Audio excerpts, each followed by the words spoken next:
I think that if we just called it movement rather than exercise, people might attach a little bit more value to just the action of walking.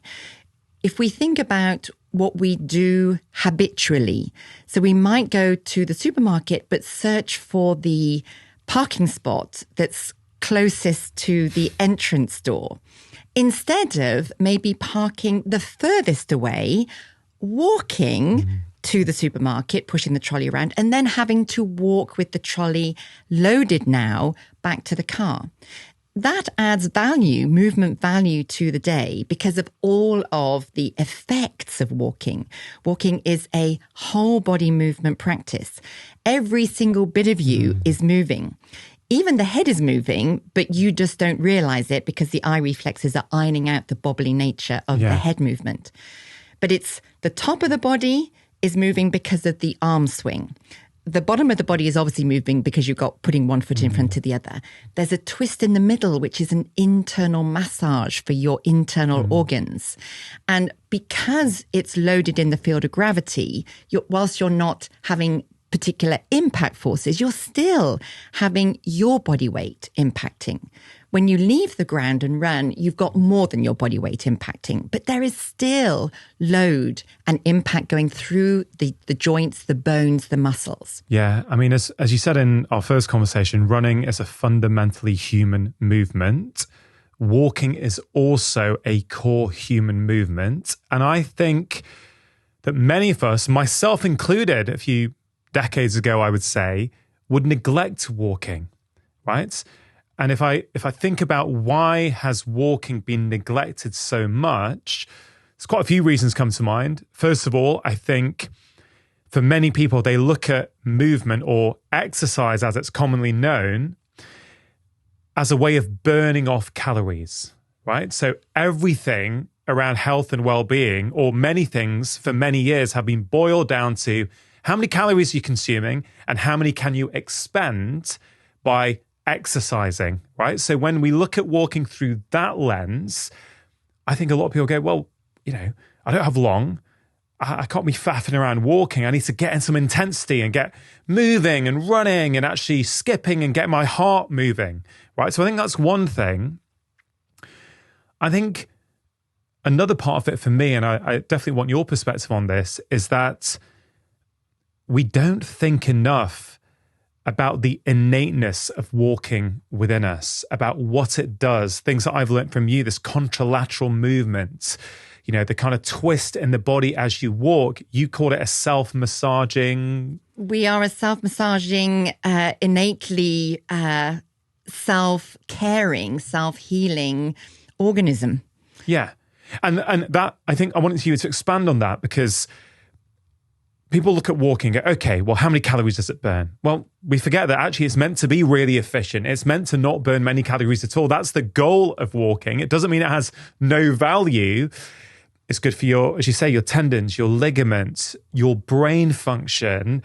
And even what you said about self-massaging, and a theme throughout today's conversation is going to be how the whole body is connected, Helen, right? Because I think that really speaks to your work and what I try and do with health on the show each week is this idea about self-massaging. So many people have gut problems. So many people struggle with constipation. And they don't realize that actually walking regularly can kind of compress and sort of massage your gut. So people think that a venous return, a strong pump of the blood back up to the heart from our hardworking, below the knee area, that calf raises are going to pump that blood back to us because we're a little bit of a giraffe. You're particularly a giraffe. So our heart is way up here and our hardworking legs are below. So we need a strong pump to draw that blood back up. And people think of calf raises. So they're going up onto their toes to contract the calf tissue. And actually, for a very long time, it's been known that the strongest venous return, the strongest draw on the venous system is actually dropping the heel into the step, i.e. walking. Yeah. So the strongest venous return. So you are getting the circulation action through just popping the heel into the step, rolling through. It's an innately human movement. Yes. We have to do it. And I think I'm trying to think back now to when we learned about this. I mean, obviously I learned about this at medical school, but if we go back, I'm pretty sure people who do GCSE biology probably learn about the fact that the heart is a pump. It pumps blood out all around the body. And of course, the extremities, the bits furthest from the heart, especially me with my long legs, are your feet, right? Yeah. But there's no pump.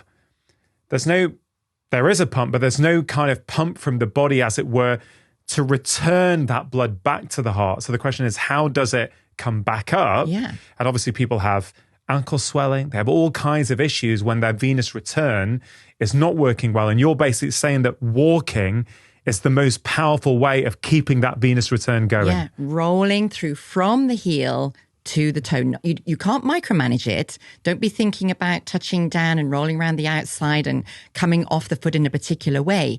It's all happening so fast, you can't micromanage. You'll mess with timing. Mm-hmm.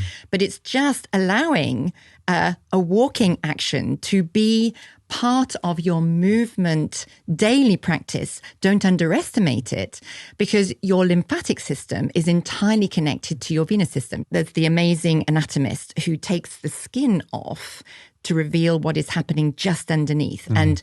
And he's dissected to arteries and veins, and you can kind of see the form of the person just with the motorway. It looks like a roadmap of arteries and veins. When he dissected to the extent of the lymphatic system, you could see facial features. The lymphatic system is so vast and so fine. And so with no skin on, you could literally see the contours of the person's face just with the lymphatic vessels being visible underneath the skin. And what does that tell us? That there are so many lymphatic vessels? It's a vaster network than the cardiovascular system. Okay, so a lot of people may not have heard of the term lymphatic system before, right? They might have heard of cardiovascular system, all these blood vessels and blood flowing through them to deliver oxygen around the body. What's the lymphatic system for? So it's for metabolic waste fluid. So it collects everything that you have used or is broken or is dead cells, broken cells. And the lymphatic system is responsible for gathering all of those up, organizing them and eliminating them. And walking is also good for lymphatic system. The lymphatics are attached to the action of the venous system.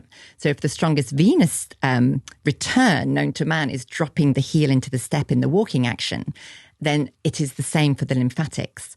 Walking is the thing to help the lymphatic circulation stay optimum. It optimizes it. So we are born to walk. It would appear so. Well, let's just really dive in here, Helen, because I want to upgrade the way people view walking. And, to share my own experience, I've worked with you now for, when was it? It was probably around January 2020. Yeah. It was literally 2 weeks after Chris Evans challenged me to do the London Marathon, right? So I remember it well. 4.5 years later, we're still working together and I'm still improving my movement. I've learned many things from you, which I've shared on the first 2 podcasts.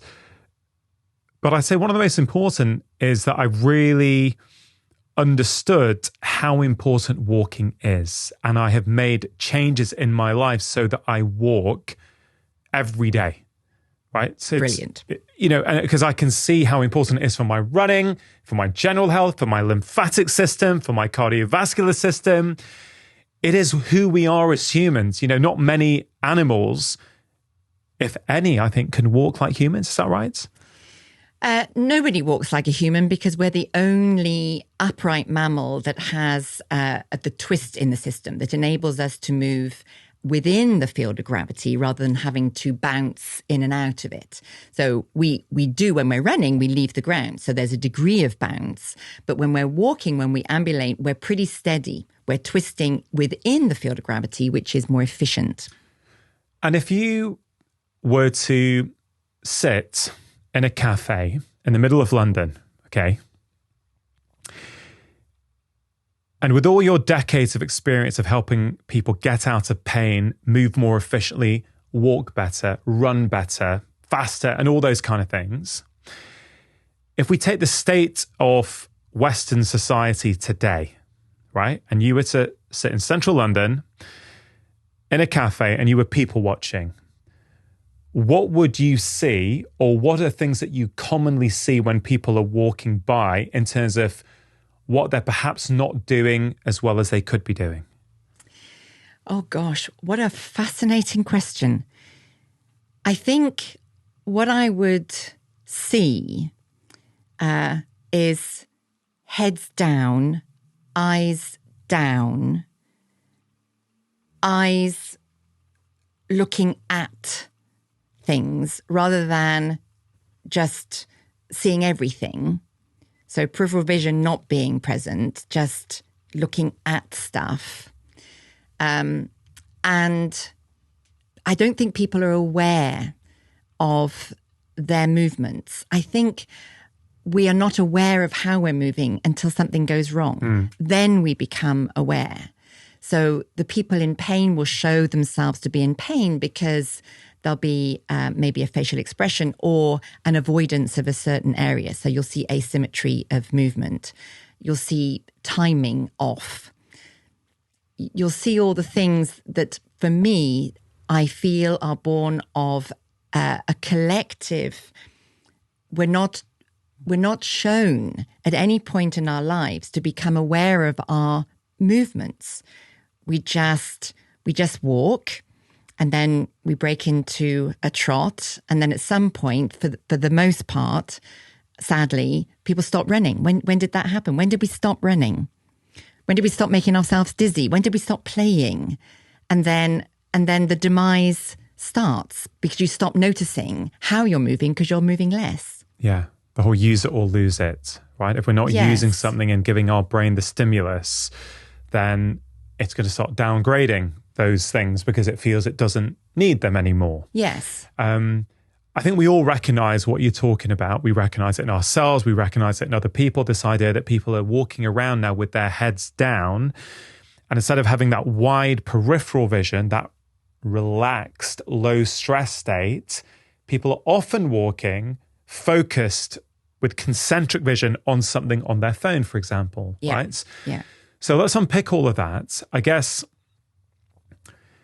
if I think about our first two conversations, and I know you've been drowned in direct messages, as have I since then, because people have found them so useful. I would say two of the most helpful things people have reported back to me, and I think you, was the idea of having your head position in the right place, basically having your head on right, as it were. And you explained in both of the conversations the impact when our head is not sat and perched on top of our ribcage and our pelvis, right? And many people will recognize that they have head forward positions. So many people have got in touch to say, since you help them become aware of that and they put their head on right, all kinds of pain has gone without medication, without seeing a therapist. They've managed to use that awareness themselves, right? Hip pain, knee pain, back pain, all kinds of things have gone. The second one, I think, which has also been really helpful for people, is foot wiping. Yes. Right? The simplest things. Yeah. So people just, for want of a better term, waking up their feet every day, which have gone to sleep because of the way we live now, cushioned shoes, socks, not being barefoot much, right? For people who haven't heard those first two conversations, there's a lot there, right, for people. So let's just zoom out and go, one of the central things I feel we want to get across is that the whole body is connected. Yes. Right? And if there's, as you said before, the site of the symptom is not always the site of the problem. Yes. Right. Okay, so let's go back to what you observe in a London cafe. Head forwards. Does it surprise you that people have said that all kinds of different pains around their body has got better just from addressing their head position? No, doesn't surprise me at all, because I've been in clinic for too many years and measured it for so long. I see it unfold in front of me.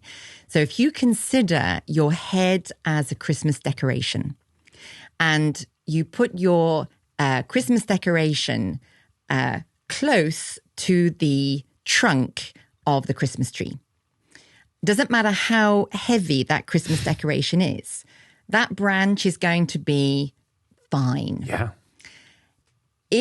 So you haven't changed the weight of that Christmas decoration, but the further you send it along that branch all the way to the last little tip, it influences more and more and more the branch of that particular tree. So if we consider the Christmas tree decoration right next to the trunk on the branch, and the branch is not bothered. But now you're further away from the trunk towards the extremity of that branch. It's going to start to bend the branch. Yeah. To the extent of its weight, it will be more and more and more and more. And it's not really very linear. This change in effective load isn't particularly linear. So when your head, the Christmas tree decoration, is right next to the trunk at the end of the branch, closer to the trunk, it's about 5 kilos, roughly, an adult human head. Its effective load is 5 kilos. Which is pretty heavy. Which is heavy, but our amazing bodies are well versed in managing that, mass managing it from one foot to one side to the other. Then you shove that Christmas tree decoration 15 degrees further along the branch. Now that Christmas tree decoration, easy for me to say, is effectively on the trunk of the tree now 12 kilos. Its effective load is it's more than double. So you have a 5 kilo weight when we're talking about the head here, basically, and you're saying if it's 15 degrees forwards, yes, that 5 kilo weight effectively becomes 12 kilos, yes. Right? So if any one of us have a 15 degree head forward posture, and you can explain in a minute how common that is and how much you've measured that, right? We're lugging around 7 extra kilos. That's a lot of weight just to go around. We're weight training things that we shouldn't be weight training when we walk. So I guess it's not surprising then that would cause pain. But some people say, okay, but if it's forward, presumably I'll just feel it on my neck, right? Well, but how does that affect my knee and my back? Yeah, so there's no absolutes in movement. You can't, I can see a forward head, and if somebody's in pain, I won't be able to predict where the pain is. It could be in the neck. It could be in the lower back, where the lower back is the area that's taking the most strain. It could be the knee. It could be the sole of the foot with plantar fasciitis. It could be anywhere. You can't look at a frame, any asymmetry in the frame, whether viewed from the side or viewed from the front or the back. You can't predict where the pain is. What you can do is then understand, when you know where the pain is, you can then understand, okay, well, that's a compressive pain born of too much load, or it's a pulling pain born of the load being in an unhelpful place. So the importance of the head position, people would say, well, I have no pain. There is no pain. So what do I care? Well, from my point of view, it's only efficiency. So you are moving less efficiently than you could do. Things could be easier. You could go further or faster or both with your head in a better place. And you've got to, well, I'm not in any pain, but it's not just pain, is it? Our whole movement system, our whole body isn't designed just for being in pain or out of pain. You need health for your internal organs. And if your head is too far forward, that is bowing. So for the trunk is being bent over. The branch is being bent over. And that is squishing your internal organs. Yeah. So you have less circulation around those organs that we rely on to do all the things that are invisible. Movement is visible on the outside. Internal organs are invisible until they complain. Yeah, this is such a key point, right? Are we looking at our movement, our ability to move, or our inability to not move only through the lens of pain? Because that's a problem. Of course, it's a limited view. It's a limited view. Of course, nobody wants to be in pain. And I think for many of us, we get away with and tolerate poor movement habits and patterns until we get pain. Because until we get pain, there's no motivation for us to change things, we think. There's no feedback. You're not getting feedback because you're not aware. You're not even thinking about how you feel. You're just oblivious to everything until something goes wrong, until there's pain, until your gastric system doesn't work well. And then it doesn't mean that when you go and see the physio or the doctor or the osteopath or you or whoever they're going to see to help them, it doesn't mean just because the pain started 4 weeks ago, it doesn't mean that the problem started 4 weeks ago. No. The problem could have been going on for 5 years. You were just getting away with it, but maybe the stresses in your life got to the point where you tipped over your threshold. Now it manifests in pain. Yes, exactly. Which I think is a key point for people. And that tipping point could have been more movement. It could have been less movement. It could have been a stressful time in your life. It could have been, food poisoning. It could have been a really bad meal that you ate. Bereavement. Yes. Divorce. So pain is, people say, it's so commonly said, but it's so true. It's multifactorial. It is not a thing. It doesn't stem from a thing. We're not so fragile. The one little thing throws the system out. Yeah. It is, we are resilient until, okay, now we're struggling. So let's unpick why we are now struggling. It won't just be a thing, in my experience. And I think another key point there for me, which I really want people to understand, is that, as we said, it's not just about pain, although putting your head on right will help you potentially with many of your pains, right? Or you won't know what it will help with until you sort it out. Yeah.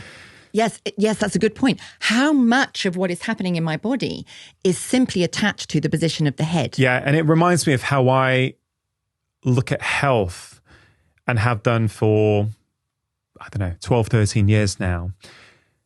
I don't know how much of a patient's symptoms are down to food, movement, sleep, and stress, the 4 pillars of health, as I call them, until I've addressed them. Yes.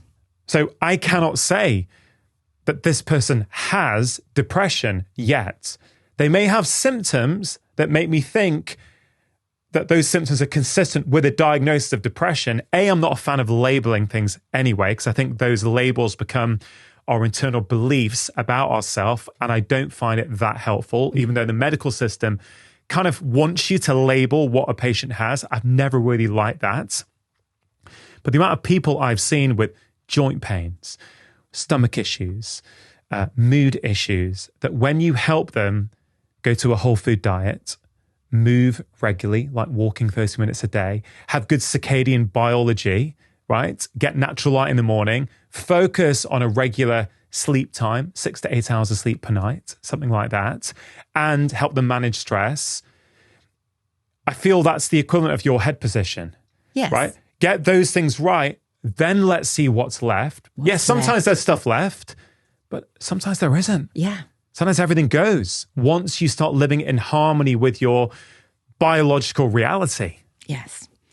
And there are cultures across the world where head position is an integral part of their movement development. And I feel it's lacking in this culture in Western civilization. So people have told me that oh, well, our backs aren't meant to support our body weight. They're not designed to support our body weight. That's why we all have back problems. And I think, well, actually, we don't all have back problems, actually. And if you speak to the cultures that carry things on their head, they don't have back problems. And we can't say it's because it'll be multifactorial. Yeah. But they are aware of balance and posture all the time. Otherwise, things will fall off. So there's that sweet spot of where can this bucket of water or whatever it is on the head, which is so much easier to carry centrally than it is in one arm or the other. There's a place where it can sit there and stay there, and there's a place where it won't, and any other place other than there, and it won't. And even 3-year-olds are balancing little teacups of something on their head to practice. And it's not about deportment. It's about the innateness of our structure, that if the head is perched effortlessly, we can move underneath it in a less restricted way, in a more elegant way. Yeah, as you're describing that, I just think back to my childhood summers, 6 weeks spent in India. And I can still remember just being on the streets of Kolkata in India. And you'd see like women usually in saris, walking barefoot and just carrying water, big jugs of water effortlessly on the head. And if I think now, I just think they just had something I didn't appreciate at the time, but the straightness and this just almost like a majestic posture. It's always, I find, stunning to watch when people carry things on their head. In our civilization, it tends to be in the circus acts where two heads are joined and one guy is upside down on top of somebody else's head. And even that is incredible. Yeah. But this is day-to-day stuff. And of course, their posture is going to be great if you have to carry water on your head each day. Yeah. And it's in your interests. It's not even in your interest. You simply have to know where your head is. Yes. In our culture, you don't. And the problem, I feel we're so getting wrapped up in carefulness. Oh, be careful of that. Oh, be careful of the other. And we would, if somebody started talking about, oh, put things up on your head, oh, be careful of your neck. Well, you obviously don't put straight away loads through your head, but your neck has loads of information channels which give us awareness of every part of our body through our neck. So we need to, in my experience, we need to start to feel and to think a little bit more and just become a little bit more aware. And then the most important person to benefit from this would be you. Yeah. And then what you said before, I think is also really interesting about you will move faster and more efficiently, right? Many people might be listening to this and they're not in pain. Yes. But they like their Saturday park run. Yes. Or their quarterly 10K, right? And they're always trying to get faster. And often faster means more training, more speed work. And we're definitely going to get to that. There's been a lot of questions about that, Helen. But in the context of this part of the conversation, again, people may not know how fast they can get if they have a head forward posture until their head is on right. And they will just start to move more efficiently. You've measured that. You mentioned 15 degrees before of head forward posture would turn a 5 kilo weight of your head into 12 kilos. 15 degrees sounds like quite a lot to me. How common is that? And what ranges have you measured in your clinic? Just taking a quick break to give a shout out to Vivo Barefoot shoes. Now, I've been a huge fan of Vivo Barefoots for over 10 years now, well before they started supporting my podcast. They are the only shoes that I wear, and they really have had a huge impact on my own life and the lives of many of my patients. You see, when people start wearing minimalist shoes like Vivos, you can see improvements in things like back pain, hip pain, knee pain, foot pain. Even things like plantar fasciitis can often get better. And scientific research shows us that just wearing Vivos for about 4 months or so improves the strength in your feet by over 60%, which is absolutely incredible. One thing people don't realize about these shoes is just how flexible they are. which allows your feet to do what your feet naturally want to do rather than the shoe dictating your foot's movement. Vivo Barefoot are giving my audience a 15% off one-time code when you make your first order, and they make it really easy for you to give them a try. They give a 100-day trial for new customers, so if you don't like them, you just send them back for a full refund. I'm a huge fan. I really hope you take advantage of this offer. To get your 15% off codes, all you need to do is go to vivobarefoot.com/livemore or click on the link in the description box below. It's ridiculously common. Wow. 30 degrees is ridiculously common. 30 degrees. 30 And you said it's not linear. No. Right, so 15 degrees is making that 5 kilo weight 12 kilos. Yeah. So the fact that it's not linear means that it's not that will go up another 7 to 19 kilos, will it? No, it's not linear. So the very clever scientists have done the maths for us, and thankfully, so 30 degrees is a roughly 18 kilos. So you go from 5 to 12 to 18. Then it goes, so 45 degrees, which I do measure. It's not common, but they're in a world of trouble. 45 degrees of forward lean of the neck is roughly 22 kilos. And then 60 degrees is 27 kilos, roughly. 27 kilos. Helen, I'm just thinking back to my... People are epically strong. They're stronger than they realise. I'm thinking back to patients that I've seen over the course of my career and thinking how many cases of headaches and neck pain have come in where nobody has assessed the head position. Because if you just think about that through the lens of the weight that your neck muscles will have to carry, how do we know? And the pressure at the base of the skull, because unless you are looking down at the floor, you're going to have a forward posture, a more rounded posture, but then the head tilts back a little bit so that you can see where you're going. So then you've got pressure at the base of the skull, which adds to the complication of things like headaches. I noticed Gareth in the corner there just adjusted his posture as we were talking, a bit straighter there, head position. That's what happens when we hear this stuff, right? This stuff kind of happens. Awareness, right. Okay, so Helen, I put out on my Instagram that you're coming back on, and does anyone have any questions? Oh, wow, we got hundreds. Okay. Now, we have grouped a lot of them together. I'm not sure we're going to be able to cover them all. I hope we can. But there's all kinds of things we're going to cover. Training advice, things to get people out of pain, stress incontinence for women, all kinds of things we're going to get to. But let's just stick at the moment with head position, right? We're going to get to foot wiping because I said that these are the two things that have really moved the needle for people. Many people heard those conversations. They've bought your book or got some of your online courses, and they've learnt how to put their head on right, and they've experienced the benefits. Quite a few people have sent a message saying, listen, I totally get it. I want to, but what happens if I have a forward head posture, and I have done for many years, and all my ligaments and tendons are tight, so I can't put the head back? What do you say to those people? That's a really good question. So the first thing you do is you don't force anything. We need to be kinder.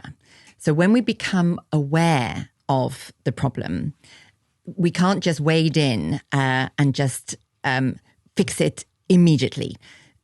Sometimes you can, and sometimes you have to just be a little bit more patient and a little bit kinder. You start the process through understanding, well, why is my head over there? Why am I stuck in this posture? What am I doing day in, day out to reinforce this? And what aren't I doing to help myself get out of this posture?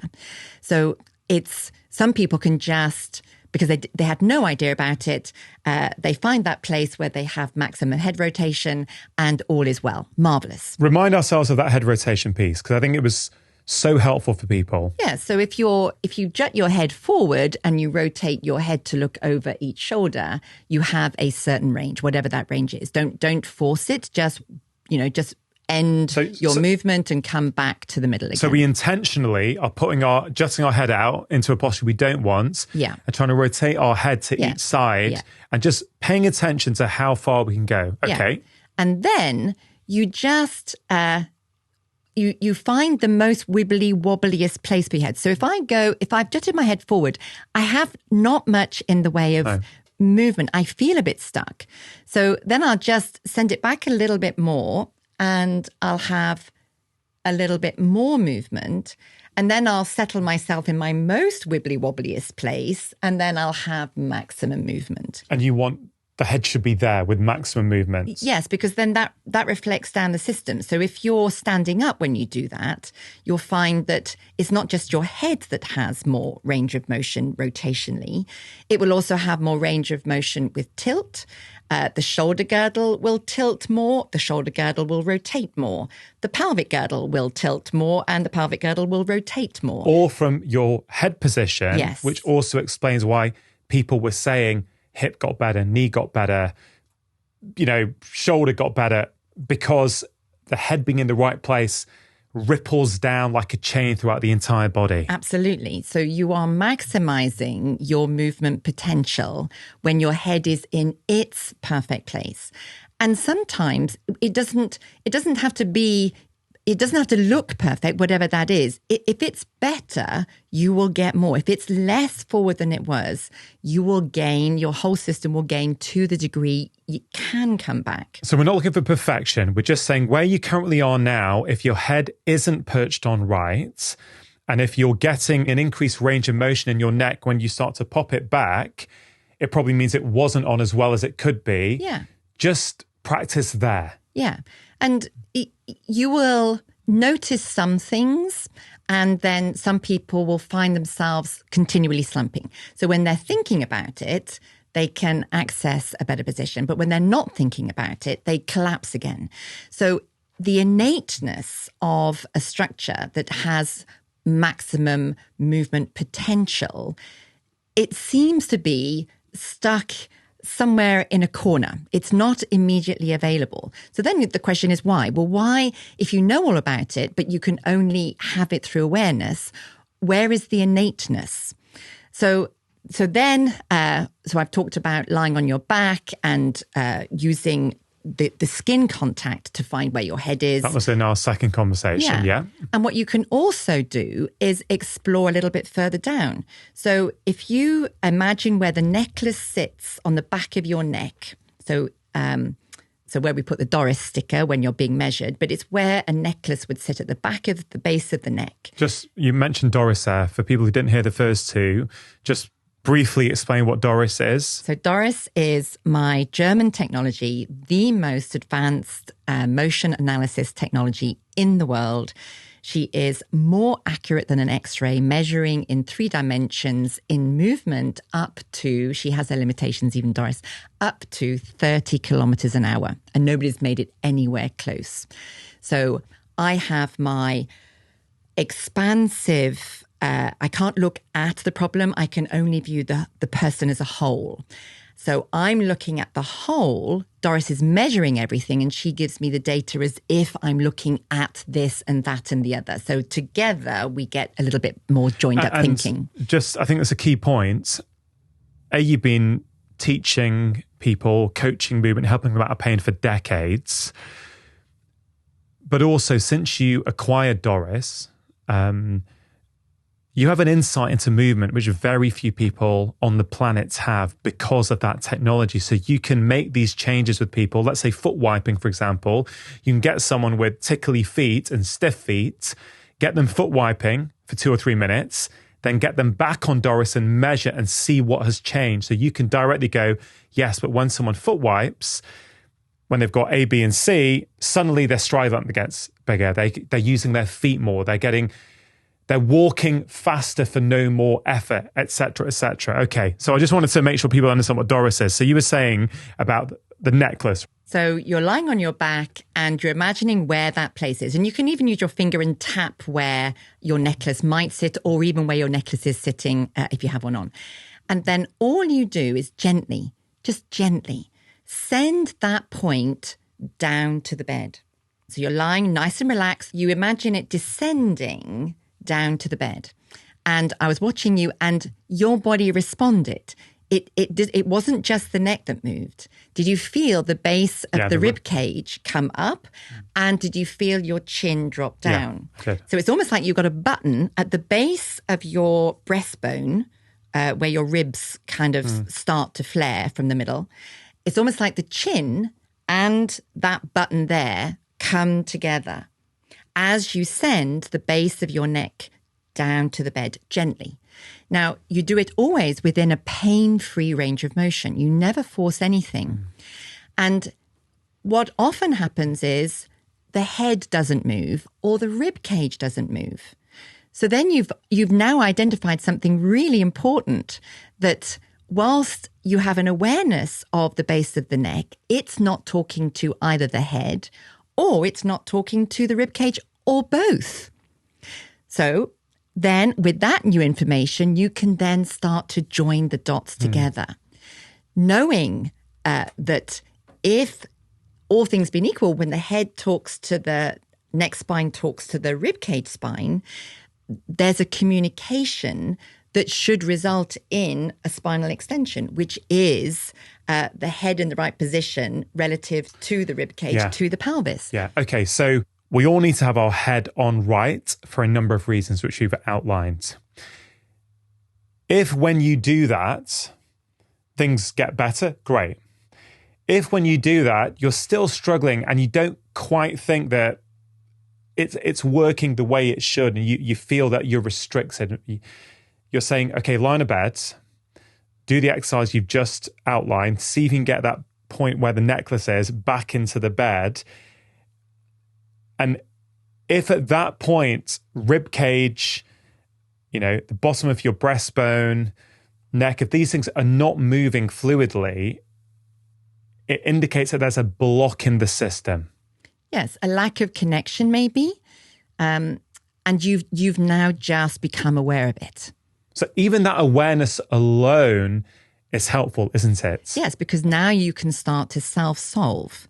You have found a disconnect between the neck and the head and or the rib cage. So the answer is then, so you keep sending whichever part of your body didn't move. So say the head didn't tip forward, say the chin didn't tip forward. You then join together, this is a way, but it commonly works. You join together the movement of the neck down to the bed with a little gentle head nod and just move in and out of that gently and slowly. If it was the rib cage that didn't move, the button didn't come up as the back of the shoulders went down to the bed with the neck, which would seesaw the base of the ribs up. If that didn't happen, you can just help it a little bit. Just help the connection.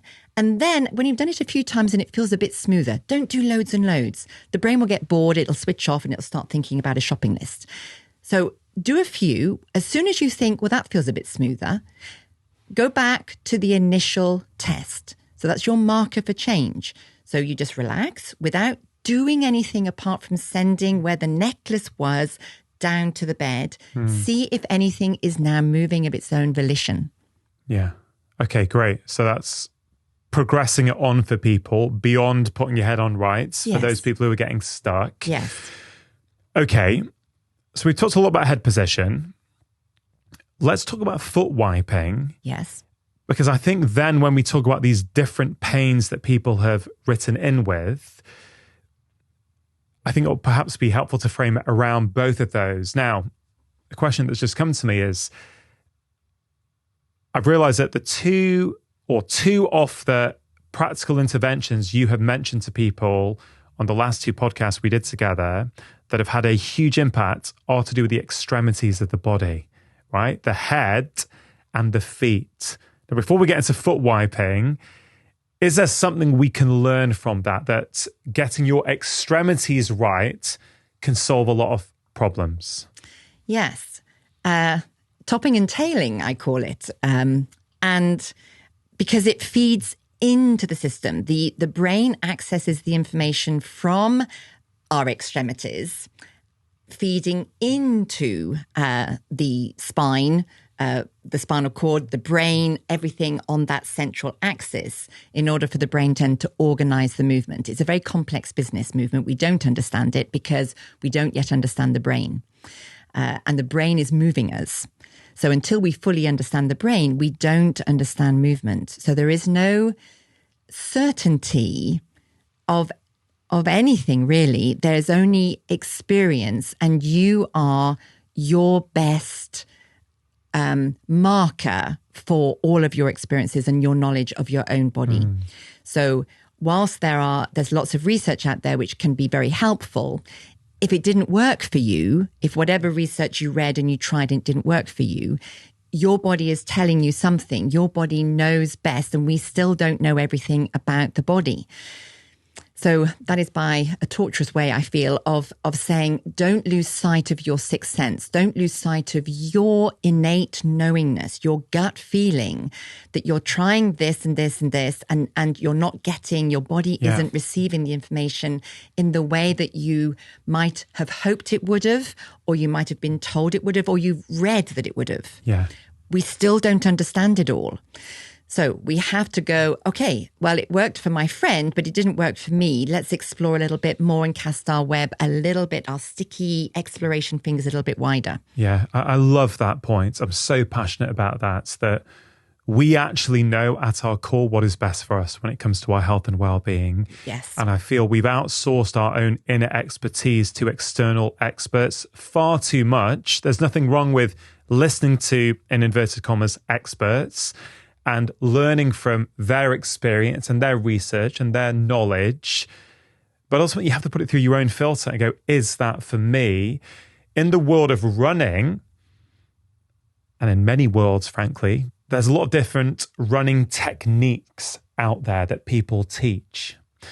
And one thing that has always appealed to me about your approach, and I remember this very early on when we were working together, when we started working together, is that you said something like, well, I don't have a running method. There is no Helen Hall running methods, right? That would be, first of all, really, really arrogant, is what you said to me.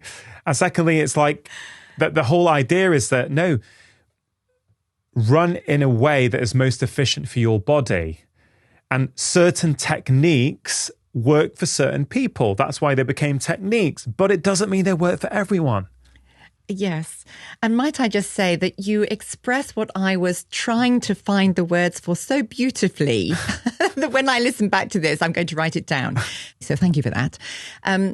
Yes, there is, for me, we need to let our body run us. And if it's uncomfortable, we then need to explore why that might be. Is it because walking is uncomfortable for us and we're taking that same body with us into our run? Is the root cause of the running problem actually within the walking body? Yeah. And not just in the running body, and you're just getting the symptoms either during or after a run because now you're adding impact into the equation. This is something I've learnt through my work with you, Helen, and you've shown me on Doris, and it's been so clear that some people run better than they walk. So many. Right. This is, I think, going to be brand new information for people. I think a lot of people think that I can walk fine. It's when I run that there's an issue. Perhaps you could just elaborate and explain why it is that some people are seemingly better when they run, but that doesn't mean that they should neglect their walking. No, quite the reverse, because the problems are stemming from the walking action, which is more complex than running. So neurologically, the most complex thing we do is walk. So all of our initial movement is organizing the brain's development so that the brain has an innate knowing of where everything is, where your head is, where your left arm is, your right arm, where the front is, where the lower half of the body is, where the back is. We need to make this neurologically most complex thing of one foot in front of the other whilst one foot stays in contact with the ground, walking. The arm and leg are on opposite sides of the body. So the lead arm and leg are on opposite sides of the body. One limb is in the upper body. The other one is in the lower body. We have a twist through the system. So we have a top, bottom, front, back, left, right on the diagonal. Mm-hmm. This is astonishingly complex. Yeah. And we can't make a robot do it. We can make a robot run like a human. We can make a robot do all sorts of gymnastic stuff like a human. But if you see a robot walk, they walk robotically because it's so complex, we haven't fathomed it. It reminds me, Helen, of a conversation I had with this elite cyclist, James Golding, maybe 2 years ago or so on this podcast. And he's got an incredible life story. He's had cancer twice. He's beaten the cancer, I think in his words, and has done some incredible cycling feats around America and the world. But I always remember something he said to me. He asked me in that conversation, what's the hardest thing you've ever done before, Rangan? Now, I knew the answer because I'd seen his TED Talk, right? But essentially, the answer was learning to walk, because he had lost the ability to walk. I think he was in hospital for months, lost a ton of weight, really, really seriously ill. And he had to teach himself to walk again. And he said that was the hardest thing he had ever done. Wow. And he was just using that as an example. And it really fits in with what you just said, which is that walking is neurologically really, really difficult. We can't get robots to do it yet, right? But it's something we spend a lot of energy as children, as babies, as toddlers, falling over until we can actually do it. Yeah. And there's a beautiful saying that it speaks to it, speed hides need. So if you run, you hide the fact that there are limitations on restrictions within the system, within the walking system. So if we go along with the premise that humans are designed to travel on 2 feet, 1 foot in front of the other, at different paces, different gears, then speed, leaving the ground and only landing on 1 foot, gives freedom within a system that otherwise, when 1 foot has to stay on the ground and you have to have that twist through the system and you have to have the contralateral limb movement, it is saving us from that. It is it's ironing out or eliminating the problem of the top-bottom opposite limb contralateral movement. So do you see people who struggle with their walking, they have pain, they have limitations, but when they run, they feel way better? Yes. The problem is then after the run, then it hurts again. So people can be in pain walking, run without pain, but then be in pain walking. And they think that the running is causing the pain, but they don't want to stop the running because they feel so good with the running. They love it because it gives them freedom from the pain, because their body is moving more freely, it's less restricted. And the problem originates in the restriction in walking. But they don't notice that there's a restriction in the walking because they've connected the problem to the running. Yeah. So the person will come, and I always ask what their goals are in clinic. So their goal, I want my running assessed to find out what I'm doing wrong with, what is wrong with my running? What am I doing wrong with my running? And they're doing nothing wrong with their running. Their running is beautiful. This is, in my experience, there is no forethought. There's just the thought of, it's connected to the running. That's the end of the thought process. The blame is being pointed at the running because there's pain afterwards, whereas the running per se isn't the cause of the problem. They can't believe that they're running beautifully. They can't, when they see themselves run, they can appreciate that, actually, that looks a hell of a lot better than when they were walking. And when they were walking, they can see the awkwardness or the lack of coordination or the fact that one limb is moving more than another. So one arm is swinging more than another. They can then see it and appreciate it. But it's not even existing when they're running. They pick their arms up out of the equation and that asymmetrical arm swing just disappears. So let's say someone is not in pain when walking, right? Because if you're in pain, that suddenly immediately will draw your attention to things. Yeah. But let's say someone has an inkling that they're not walking efficiently. How can someone listening to this right now assess next time they walk whether there's an issue or not? If we all did a little checklist if you did a little MOT in in my world, so if we backpedal a little bit, I started creating course content on how to observe. So observational skills, because it seemed to me that people say, well, how can you see that? And I don't even understand how I can see that. I just see because my eyes are telling me stuff. But I've been doing it for so long, for as long as I can remember. I've been people watching, not stalking, just. You're fascinated by movement. Yes, and it's not to criticize anybody. I'm not judging. I'm thinking, oh my goodness. So, for instance, in the London Marathon, you're watching all these amazing people out there giving it everything, and all you can do is applaud. Doesn't matter what it looks like. Everybody looks different. And so there can be no way. So, totally, there can be no way to move. It's just, is it more or less efficient? So it is, so when I'm looking at people moving, it's with curiosity and always, wow, my goodness me, you can do that, even though I can see that that arm isn't involved. So you're actually moving with 3 limbs rather than 4. That's brilliant, but we can make it easier. Let's see if we can make it easier with finding the reason why that arm doesn't want to move, as a for instance. So the people watching led to me having this idea of creating to help people discover what to look for, how to see. How they can self-observe. Yes, how do you see? And it got a bit, it got too big and overwhelming. So then I thought, well, I'll make it smaller, which is how I came up with the pilot course, which was, what am I seeing all the time when everything else hasn't worked? So because every single mode of therapy out there has worked for enough people for it to be a mode of therapy.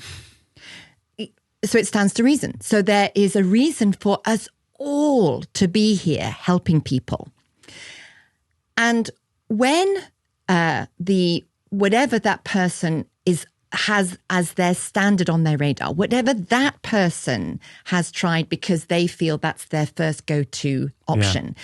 When that hasn't worked, the question is, it's not about the person helping them being no good. It's about, well, maybe that wasn't the tool for the job to help you. Yeah.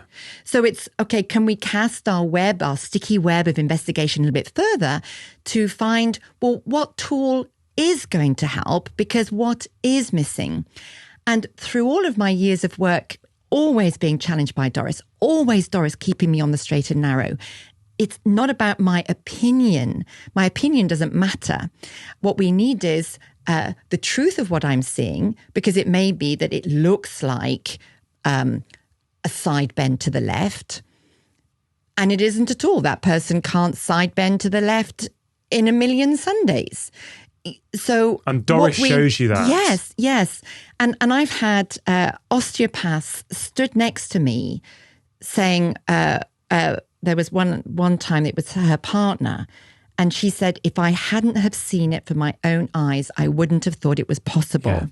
So I am seeing what nobody else or very few people are seeing. So I know it's possible. Yeah. So I have all possibility going on in my head. And what I continually saw was, okay, but they haven't got the most basic elements of movement. They haven't got their ducks in a row, as it were, before they even start to think about more complex movements like weight bearing in the gym, which would be on top of not having their ducks in a row, on top of a movement pattern that didn't exist organized in their body. They're now adding strength training to that lack of foundational movement. We've got to talk about strength training and what it does to us when we have unstable foundations, or what it could potentially do, right? So let's just back up a second, right? So we're talking about the difference between walking and running, and how some people run better than they walk. Yes. But they attribute their problems in life to the running when it may not be the running. It could be the running, of course, but it's not always. Right. And then we're talking about self-observing. We've already mentioned head on neck, and the exercise they can do on their beds, just to start becoming aware of how do I walk? Where does my head sit? These are things that are brilliant to build up our self-awareness, to help people more, because you have had this unique insight through Doris, this kind of incredibly advanced motion technology software, right? And I know because you're booked up for months, because you help people get out of pain, when people feel they have no other options, you just have an incredible track record of helping people do things that they didn't think was possible.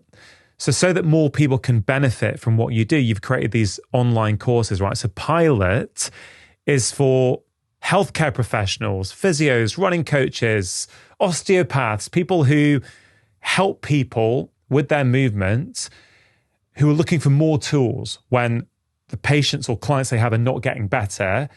They're coming and they're doing the online course, the Pilot course. And I know, because I've spoken to people who've done it and I've seen the reviews, people are loving it, right? And they're gaining new insights. But you've also got a course for the public, haven't you? Which is very, very cost effective and walks people through this as well, right? Yes. So that's like for all the people who, the feedback was, I don't like books. And I will get round to doing the audiobook, but it's such a practical skill. So off I went into the woods and filmed me coaching you, doing all the drills to explore your own body movements, to find your own restrictions. Yes, if people want to, Helen, and they want to learn more, I mean, if it's piqued their interest enough so they can start assessing themselves, hopefully that's enough and people will get better. But if they want more, they can check out these online courses where you're kind of walking them through a bit more. I think that's really, really helpful for people. Let's get back to foot wiping. Okay. Yes. So we're talking about these extremities and we're talking about how I think people now understand if your head's on right, they can feel and understand that there will be a knock-on effect in many different parts of the body. What happens with the feet? Well, it's really... When you measure 100% of many multiple measurements, that there's better flow through the feet, there's better timing through the feet, there are more even forces through the feet, more of the foot is being involved in the roll through the foot. When the stride is effortlessly extending, when the feet were too close together and the space between the feet as you walked was too narrow and they were effectively walking a tightrope, when that naturally widens, when 100% of people you measure have that result, measurable result. So they're all saying things like, well, it feels different. It's hard to put my finger on it really, but I feel more stable, or I feel more balanced, or I feel more grounded, or, I feel more of my foot.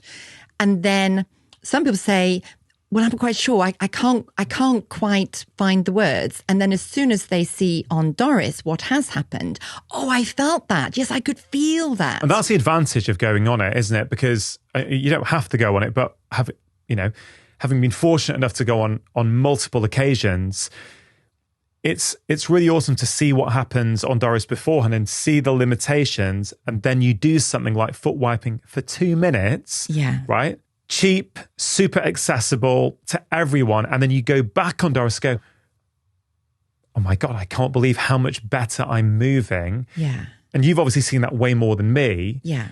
It's pretty incredible, isn't it? Yeah. And so when it's so... when 100% of people have these changes to varying degrees, but there's always change in the right direction, then it feels, even though it seems like an implausible movement practice, it behoves me to share it, to get it out, because I feel that we don't understand movement. And when we make things overly complex, it makes it more and more inaccessible for everybody. And it's not necessary. Well, let's look at the downside here, right? I can't think of one. Exactly, right? So for any skeptics out there, you've measured it, right? We've got hundreds of people, if not more, getting in touch saying foot wiping has made significant improvements for them. And these are people who don't even have access to you and Doris, right? What is the harm in doing that? And it kind of intuitively makes sense that because of the way we live now, cushioned socks, thick socks from a young age, cushioned shoes where we're losing our connection with the ground, our feet are going to sleep. I think that's well recognized that our feet are not functioning optimally. Yeah. So it doesn't surprise me, at least, that if you're going to wake up your feet by rubbing them front and back to the sides on a cheap £5 mat from Amazon, right? Or even a scratchy old knackered towel. Yeah, anything just to give texture and friction, you may start to get all kinds of benefits. Because it's not just that we have separated ourselves from the ground with socks and shoes. The separation tends to have the same feel. So the same texture, the same consistency, if you like. So your socks feel like socks. Your shoes feel like shoes. So you're getting the same information. You know, this idea that my feet are going to sleep. Of course, they're not going to sleep because they can't sleep. But it's seemingly that effect. But it's not just the information coming through the skin. It's not just, yes, there's lots of, hundreds of thousands of sensory nerve endings. And yes, the information is coming through from the skin of the feet. And yes, if the skin of your feet is hypersensitive and you want to run around on them or even walk on them, then we can't expect great things from feet if literally the skin doesn't want to move because it's so twitchy. But something else is also happening.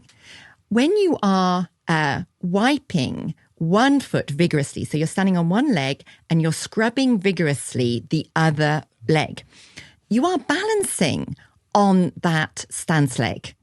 There is a balancing effect. So when people say that they have solved their back problems and their hip problems, for me, it's not necessarily just the skin of the sole of the feet that has spoken to the back and the hip. It could equally be the fact that they have spent a religious 2 minutes, maybe twice a day when they're cleaning their teeth, standing on a leg while they scrub the other. So you've got movement. So this is not the same as, standing still on a wobble board. You are deliberately creating movement for the system to organize so that they don't fall over. And then they swap and you will feel a difference between the two. And you've got the stubbing out a cigarette type of thing where you're getting into the skin where the toes meet the foot. Yeah. Again, this is an internal and external rotation. So you're sneaking in all this delicious movement that otherwise wouldn't have happened. And that is in addition to the information coming through from awake skin of feet that isn't hypersensitive. I love it. It's a root cause intervention, right? Which I like. Big fan of things which go upstream, and by doing them can impact multiple things. It's very accessible. It doesn't take long at all. It's win-win-win. Yes. If you can suspend disbelief and just give it a go and just see what happens. Yeah. So once we've created a scenario where the skin of the sole of the feet is less sensitive, this is especially useful for rigid feet, stiff feet. If you that's something to do with high arch, low arch. No, because you can have a stiff foot and have a completely flat foot. Okay. So what you can do, you could park your phone at the end of the room on the floor and you could press record and you could walk towards it and you could see, well, how much of my foot is moving? 33 joints down there. That foot should be moving if you are putting one foot in front of the other. So you mean you're videoing yourself walking and just seeing what your feet are doing? Why not? Because you can't see what's happening inside your shoes. So when people come to clinic, they're always quite surprised that I'm measuring them walking without their shoes on, because they don't walk without their shoes on. And I say, yes, but I need to know what's happening inside your shoes before we put your shoes on. Or actually, more accurately, what is not happening inside your shoes. So to know whether your feet are very active, and even to see with just a selfie, not a selfie of your face, a selfie of your feet. In my experience, nobody has any idea about their feet. Apart from what they look like, they would recognize their feet maybe from when they put their socks on every day, if they wear socks. So there is a deep unknowing. It's these extremities. Even though our brain is right inside our head, we seem to be unaware of the head. We seem to be unaware of our feet. We intimately know our hands because they're right in front of us and we use them as our tools. We don't seem to apply the same knowledge to our feet. We don't see them as anything other than something to shove in shoes and then go and be on, expecting them to be able to perform our whole lives. So we just need to get to know our extremities. Hands, to a degree, we already know. Heads, we don't seem to. Feet, we don't seem to. So let's get to know these extremities, feed information in, and get more movement. With feet, we start the ball rolling. We start, you do your selfie, back to the selfie, and you see yourself walk towards the camera. There may be more movement in one foot than the other. Isn't that interesting? You're not seeking to tell the feet what to do. You're seeking to find better and more symmetry between the feet, because at a gross level, we want our feet to feed into the system the same. So we've got the movement availability now because we've desensitized the soles of the feet. We've got some movement going on in the hip because of the balancing on one leg. Now you can take those newly, freshly, more easily mobile feet onto a big piece of rope. So something that you might use in the garden as some kind of decoration. For me, this is probably the only piece of equipment that I feel should be in everybody's house. Everybody has a doormat or a scratchy old towel or something that they can rub their feet on. Not everybody has a big piece of rope. In my experience, 30 millimeters diameter works well for children's feet. 40 millimeters diameter works well for adult feet. You can have whatever material you want, whether it's nylon or jute or whatever it might be. But you then walk along the rope because the point of this is so many drills for feet are done statically. But we don't use our feet statically. Mm-hmm. We are moving forward on them. So what, in my experience, measurably so, when people go from their foot wiping onto the rope and spend, say, 5 minutes playing, walking up and down on the rope, they can have the rope parallel. So they just fold the rope in half and just have it parallel. And they just drape their foot in a myriad different ways on it. It feels great. Yeah, it does, doesn't it? And because people are going to ask, right? I don't know when you recommended I get one, but it's been a permanent fixture in my house for a number of years now. I went onto Amazon. I chose the cheapest rope I could find and I ordered it. That's what I use. There's no particular thing. It's just something to give you feedback and for your feet to wrap around and change shape to. And it's really enjoyable, and you find if you're going forward and backward, maybe it's okay if you start to go sideways along it. Oh, God, I'm feeling a bit of tension. So it's like a massage where you feel you're actually ironing out some of the tightness that you might have in your feet from, I don't know, your footwear or your job or life stress, basically. Yes. So many people talked about, can you please talk to us about plantar fasciitis? Yeah. So many. But if I include with rope play, I would include plantar fasciitis, anything with the feet, frankly. Knees, because unless the feet joints are moving, you can't expect the next bone along to have its freedom of motion because everything has a knock-on effect. Makes complete sense when you put it like that. If your feet are locked and you've got knee pain, well, you don't know if that's because of the feet until you free up your feet. Exactly. So shin splints was another one. Yeah. If your feet don't move, your shin bone is going to either have to do crazy stuff or it won't move much either. The sight of the symptom is not necessarily the site of the problem. Exactly. Right? So the whole body is interconnected. So I really like this framing. I know we've retouched on head position and foot wiping, which we've covered before, but I don't think we can overcover it. Let's say someone heard our first conversation, paid attention to their head position, and felt an improvement. Well, they could probably go back and revisit it now and see, well, I got improvement, but could I get even more improvement now? Perhaps they're out of pain, and so they stopped where they were. But perhaps they were at 30 degrees forward head position, and they've gone back to 15 degrees, and they're pain-free. But if they got back to 10 degrees, their Saturday park run might be faster. Their 10K may be faster for no more effort, right? Beautiful. Lovely. Yeah. So we circle around. It's MOTing. It's checking in with your body. You don't have to make it onerous.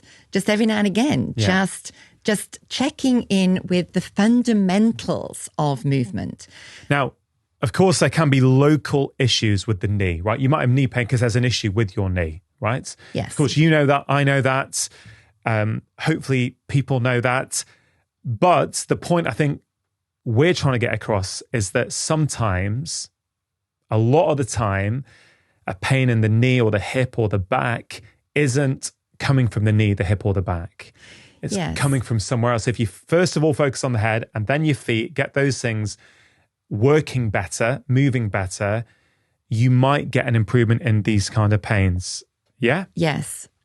And it's what's interesting just on that point is a knee problem is often only a knee, not both knees, but we've only got one head. So then quite a few people quite reasonably have said, well, if it's my head position, why isn't my other knee hurting? It's only one knee, which is a really good observation. So there's two things. If organizing your head position has helped the pain in the knee that was hurting, then there was an overload on that side to the extent that that knee hurt. The fact that the other knee didn't hurt speaks to you of something else because the head is in one place unless there's a tilt to the head. Well, you can see that in a mirror. If there's a tilt to the head, maybe bringing it back to a better position took a little bit of the tilt out as well. And it speaks to maybe that side is overloaded because so many people come to me and all of their pains are on one side. And when that happens, you can sometimes see it in the feet. So you'll see, as you do your selfie, walking towards the camera, you'll see one foot doing nothing, the other foot doing everything. One foot's on holiday, and it's the side that is actually moving, which is the side that has all the complaints. So often, in my experience, the side that hurts is the side that needs a holiday.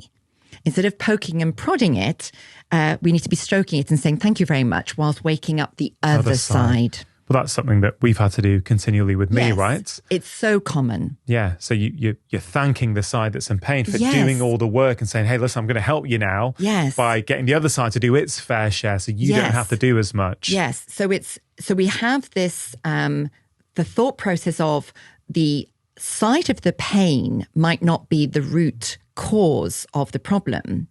And the side of the pain might be the symptom. The whole side of that body might be symptomatic of the other side. Okay. I mean, this is great. Okay. So a lot of people asked about specific pains. And of course, if we take the logic which we've been talking about further, it's of course impossible to say what to specifically do for anyone's pain because we don't know what's causing it. And 10 people with knee pain could have 10 different reasons. Yeah, exactly. Right?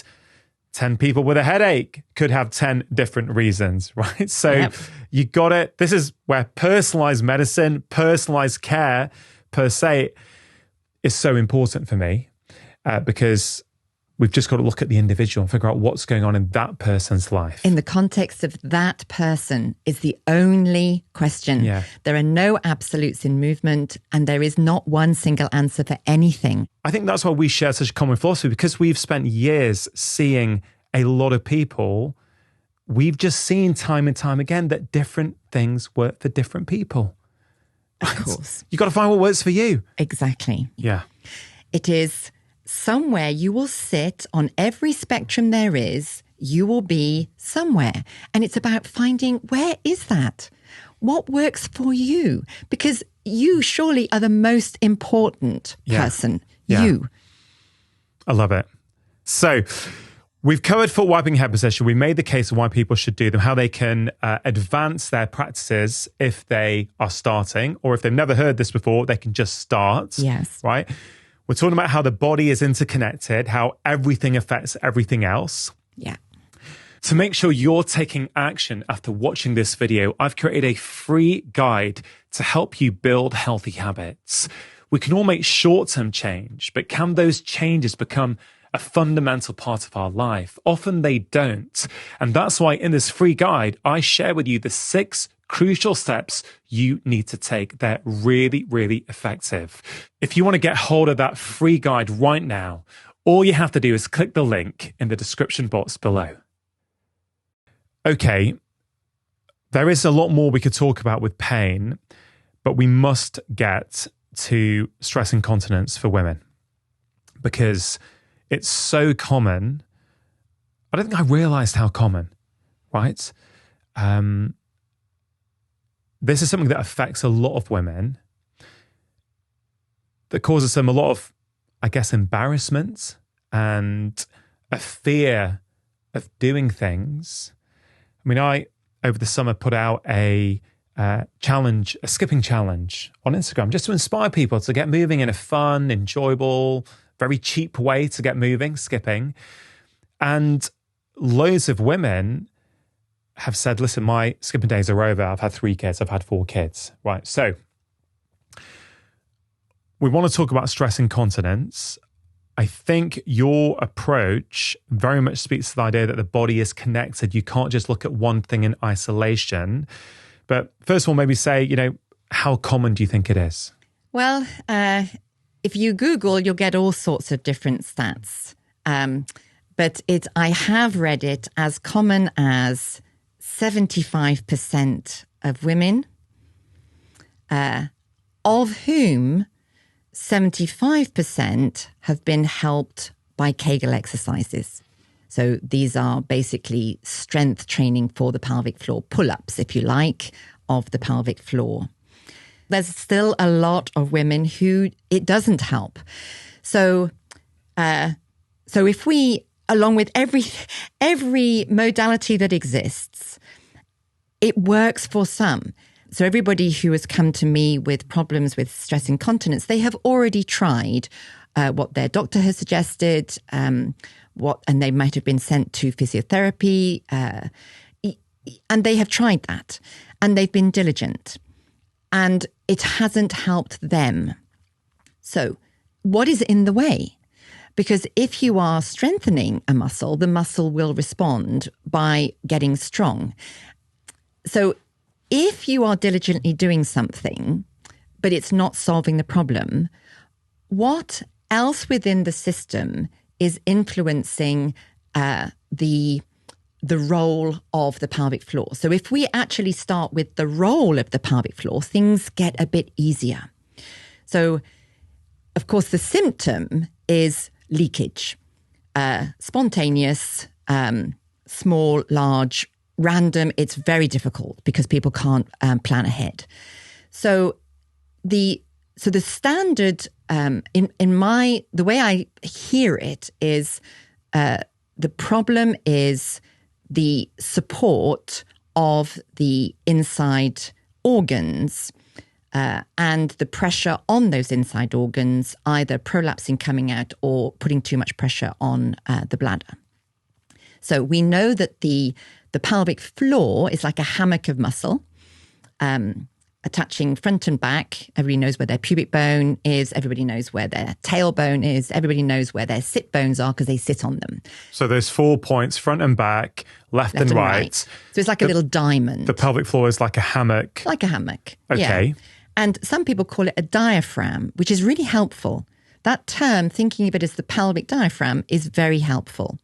So if we think of, well, one of the roles, and it's not the only role, one of the roles is the support of the inside organs.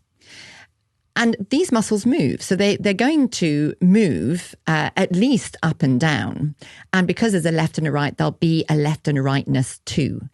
So their role as support, yes, it's a gravitational force role, which means gravity is pushing us down, and it pushes up or holds us against that push down of gravity. So there's a downward force. Yeah. So that's almost counteracting that downward force. Yes, and it's interesting that in embryo, that musculature, that diamond of musculature, starts developing before even heart and lungs. It's so important. It starts. We're the size of a little tiny bean, wow. and our perineum is already getting busy. Wow! So it's unbelievably important.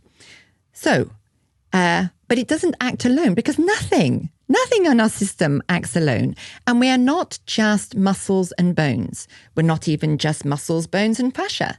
We are a brain that connects everything to everything. So the brain stem, and we know this, just even think about the brain stem. The brain stem makes sure that your blood pressure is right in your thumb and the blood pressure is right in your big toe. And there's no apparent fascial or skeletal or muscular connection between the two, but they are connected because the brain connects them.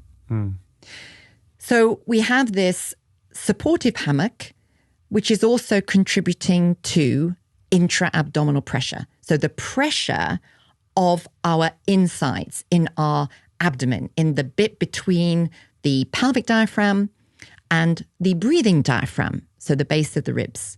So that's our abdominal area, which has pressures in it, intra-abdominal pressure. So if part of the role of the pelvic floor is contributing to intra-abdominal pressure, then we cannot not talk about the abdominal muscles because they also contribute to intra-abdominal pressure. They help us, our abdominal muscles help us wee and poo, not to put too fine a point on it. So we've got the pelvic floor at the bottom. Yeah. Right. On the sides and around. All the way around to the spine. You've got these abdominal muscles. Yeah. You've got your obliques. Yeah. The six-pack muscles. Six-pack muscle, which attaches to the pubic bone. Right, so you've got all these muscles. Yeah. And then, transversus. you call this a tin can, don't you? I do. I'm getting to the lid of the tin can. Yeah. Yes. I think it's a good concept for people to have in mind. It's like this cylinder inside us, right, where we think of the core. Yes. Right? This cylinder is there. So the bottom, well, you call it a tin can, right? So the bottom of the can is the pelvic floor. Yeah. The sides are the abdominal muscles. All of the abdominal muscles that go all the way around to the back, to the spine, to the quadratus lumborum, which is a deep breathing muscle, actually. And the top of the tin can. Or deep abdominal muscle, rather. I beg your pardon. Yes. And the top? Is the breathing diaphragm. Right. So I think people, if they've been listening to this podcast for a while, I think will have heard of the diaphragm. I've had multiple conversations about breathing. Yes. So just to sort of summarize where we're at, we're talking about stress incontinence for women. You're saying that if the methods you've tried already haven't worked and you're still struggling, which is a lot of women, yes, perhaps instead of looking at isolating muscles, we should be looking at the whole units there. Yes. And going, let's get this whole unit working better, more efficiently. And at the moment, we're saying the unit is this can, this tin can, pelvic floor at the bottom, abdominal muscles up and around, and the breathing diaphragm at the top. Yes. So far, so good? Yes. And Paul Chek calls that the inner unit. I call it a tin can. Okay. Because I can visualize it. So we've got all of our innards between the lid and the base of the tin can.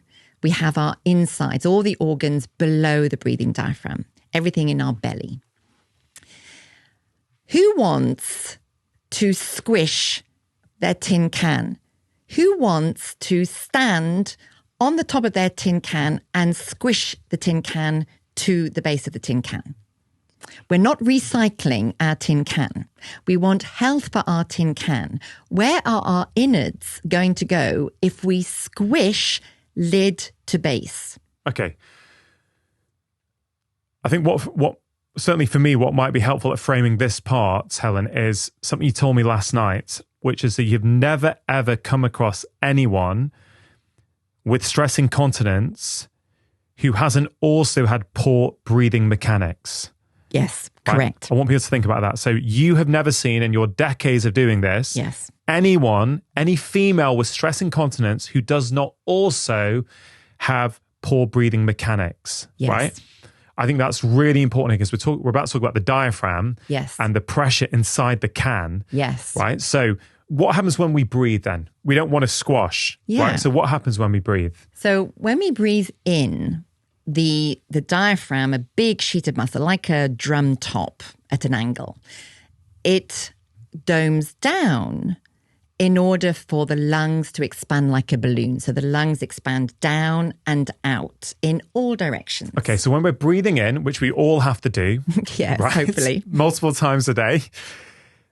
In theory, then, if we don't do anything with the bottom of the can, the pelvic floor, and we're just doming down the top of the can, which is normal when we breathe, which is what we want, you're going to be squashing everything inside there. Yeah.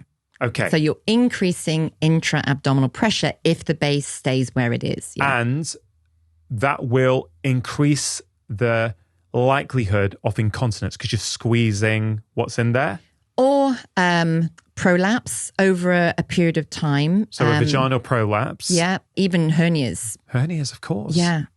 They're just pressure. It's where the pressure builds up and the body will find the weak spot to release the pressure. So it's like a pressure cooker, a valve leak. So a hernia, a prolapse, they're pressure leakages. And that makes complete sense. Yeah. So on that logic, given that we have to breathe and the diaphragm has to come down, so the top of the tin can has to come down, I'm no engineer, right?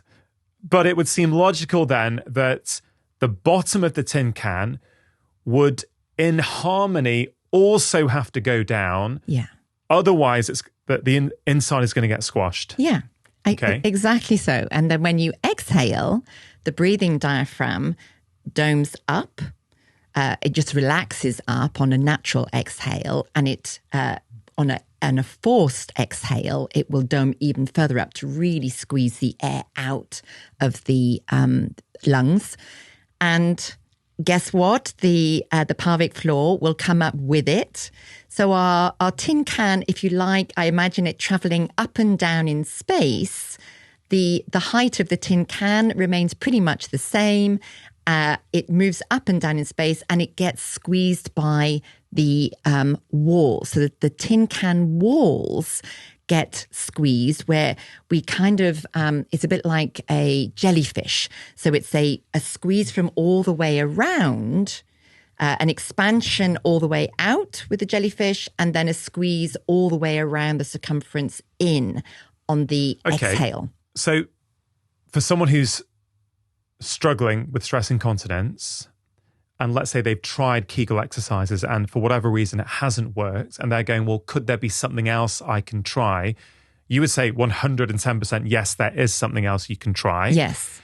And so given that we want optimum breathing mechanics, and I spoke to Professor Peter O'Sullivan from Australia recently, who's done a lot of incredible research on back pain, and he also talks about this whole thing about contracting the core, whilst it can work for some people, can also become problematic if it starts affecting breathing function. and how the diaphragm works and how our ability to contract and relax. We don't just want contraction all the time. We want relaxation, don't we? Of course. And so my tin can is totally an oversimplification, but the system is so complex. We are internally massaging, we're keeping the circulation going, we're keeping the pressures normalized or optimized. And then we interfere. So our system is set up. If we go along with the idea that we are well made, we are fit for purpose. Every time we intervene with our opinion on something, we're in danger of upsetting not the status quo, but the how we are made to be. So so my oversimplification, and hands up, I'm a generalist, not a specialist.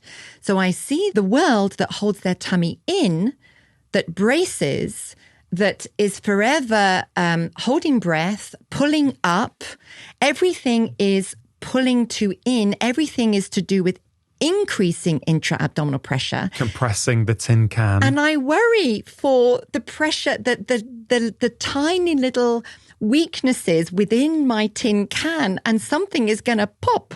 Yeah. And I've had hernia surgery. So I am talking from experience. I've got Ironman levels of double mesh in my innards because of hernia. So I empathize, I understand.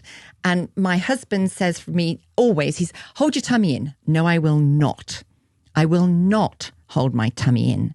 Because if I hold my tummy in, how do I breathe? So often when people are running with me, whether we're inside or outside, as soon as they stop holding their tummy in, they move more freely. They move more. They move better. They are faster for less effort. As soon as you stop squeezing the walls of your tin can and just allow the top of the tin can to do its job, then the system can start to self-normalize. We interfere at our peril. We don't need to micromanage everything.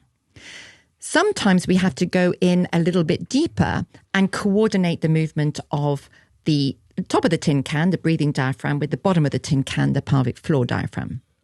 I've just had a memory, Helen. We've been working for over 4 years together, so obviously we've done a lot during that time. But did we not once, in your old clinic, work on breathing, but on the breath in, you're breathing into your perineum? Yes.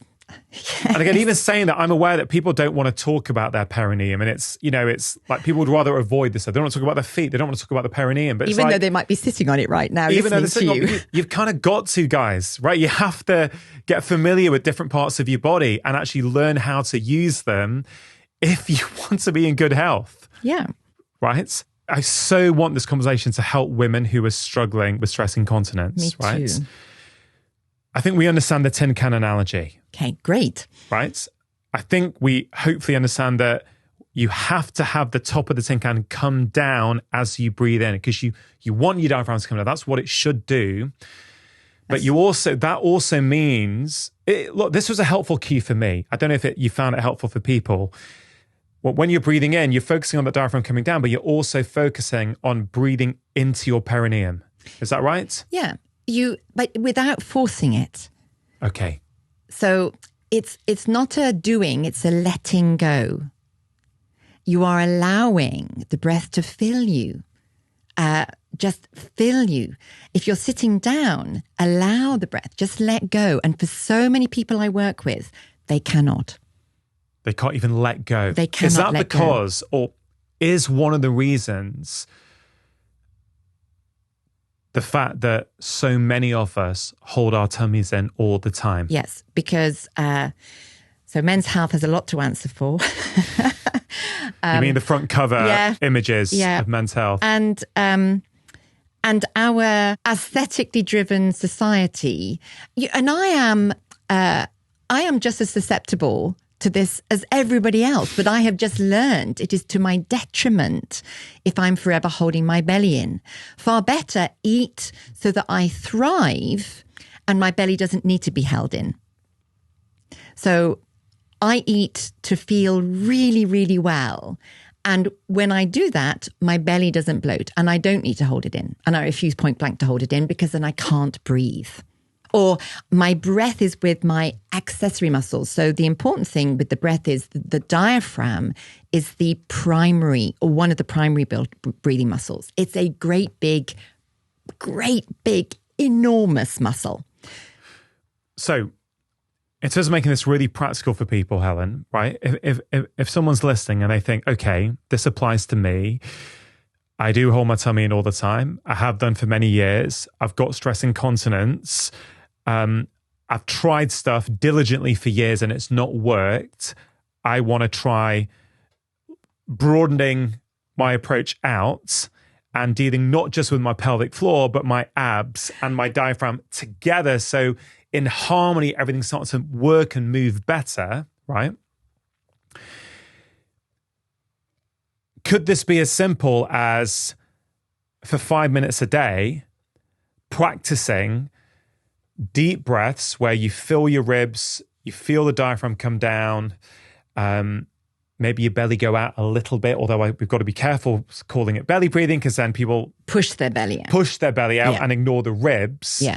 But let's say you could breathe perfectly well with intentional practice, which I know a lot of people can't, is a helpful exercise for 5 minutes, maybe in the morning, 5 minutes in the evening. You're just lying there and you're just practicing consciously this kind of breath. Yes. So we're spreading our sticky web of connectivity a little bit further. In the same way that we can think about the base of the neck where our necklace lies, moving down to the bed as we're lying on our back, and that tilting the chin down and pulling the base of the sternum or the base of the breastbone up. In that same connective way, we can lie on our tummies. And if we lie on our tummies, we can feel the belly. We can feel the filling of our breath. So you just get comfortable lying on your tummy. Yes, you'll have to turn your head to one side or the other. On a bed or a hard floor? Bed. Yeah, on a bed. You just be comfortable.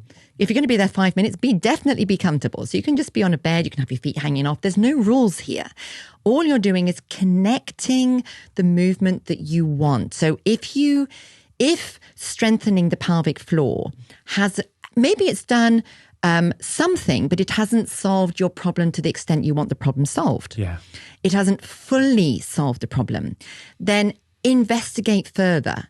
Spread your web of exploration a little bit further. So the walls of the tin can and the lid of the tin can. You line your tummy and you just start to notice your breath. First, you do nothing except notice your breathing. And because you are on your belly can't swell because you're lying on it. Or if it does swell, it'll be tiny. What it'll do now is it'll fill wherever it can, other than the belly. It'll swell the lateral ribs, maybe the sides of the ribs, and maybe it'll swell at the back of the ribs. Because a lot of people don't realize that. All the way around. That when you're taking a breath in, it should be, your ribs should be expanding out. Yes. In this element of our body, think much more jellyfish than front or back. What do you mean jellyfish? So jellyfish moves by expanding its whole circumference and then contracting its whole circumference. It gets a bigger circle and then a smaller circle. So we need to think the whole circle, so whole basically shebang. there's a jellyfish in our tin can. How's that?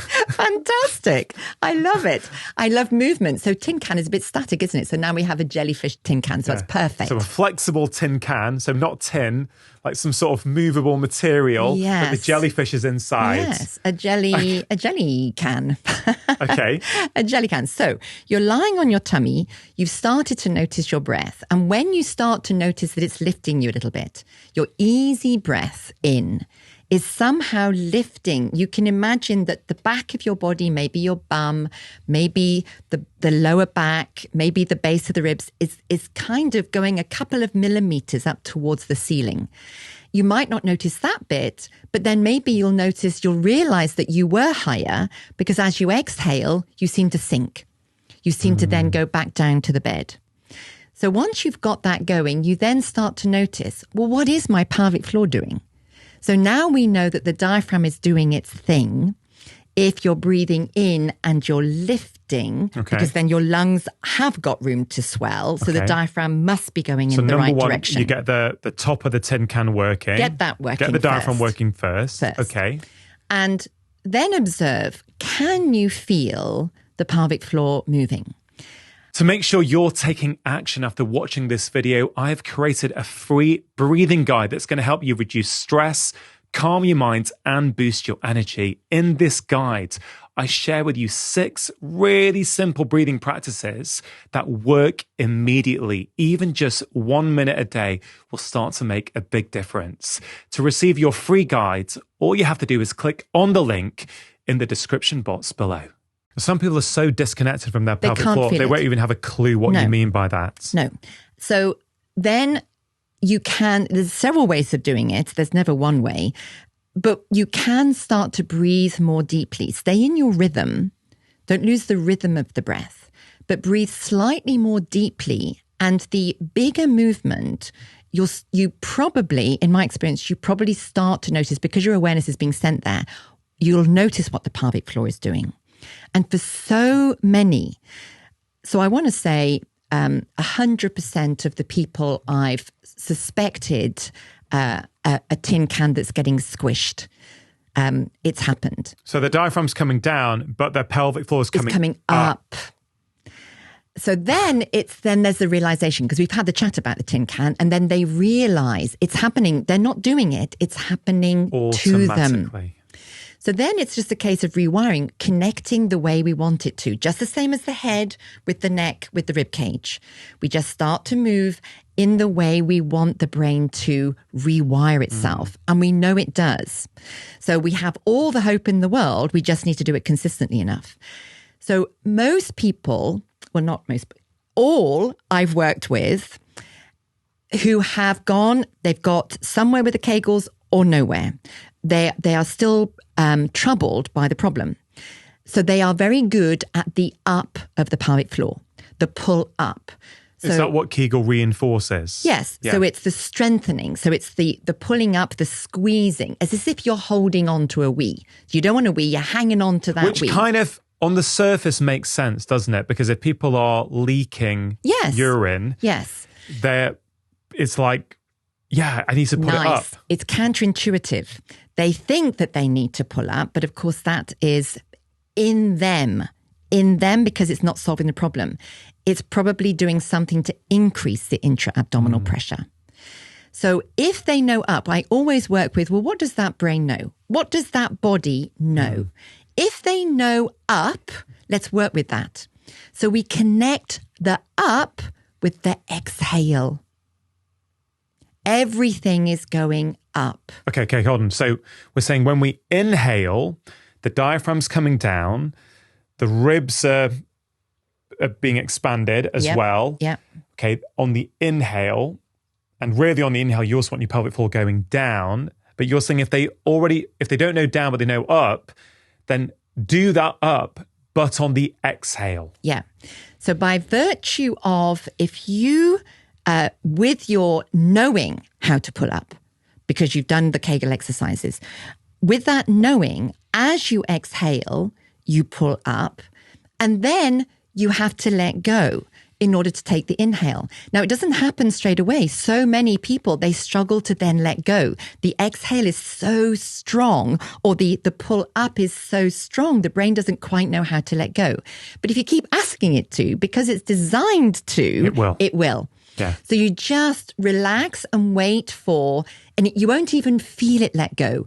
You've just realized that on, the 10th exhale, you actually feel it move back up again because it did come down with the inhale. And so if people can do this, right, and it's going to take a bit of time, they're going to have to practice, because obviously if we have a default pattern that is in opposition to that, initially it's going to be conscious, reminding ourselves, consciously practicing what we want it to do. At some point, after enough practice, it will become unconscious, won't it? At some point.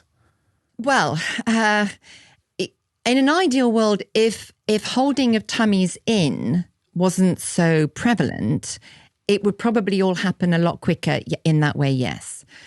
The problem is you can't micromanage your breath as you go about your daily business. So it's about step by step. There's this big problem. You've got somewhere, you haven't got where you want to. You're going to use what you've learned and just, instead of talking to that particular area, you're expanding the inclusion of more of your body.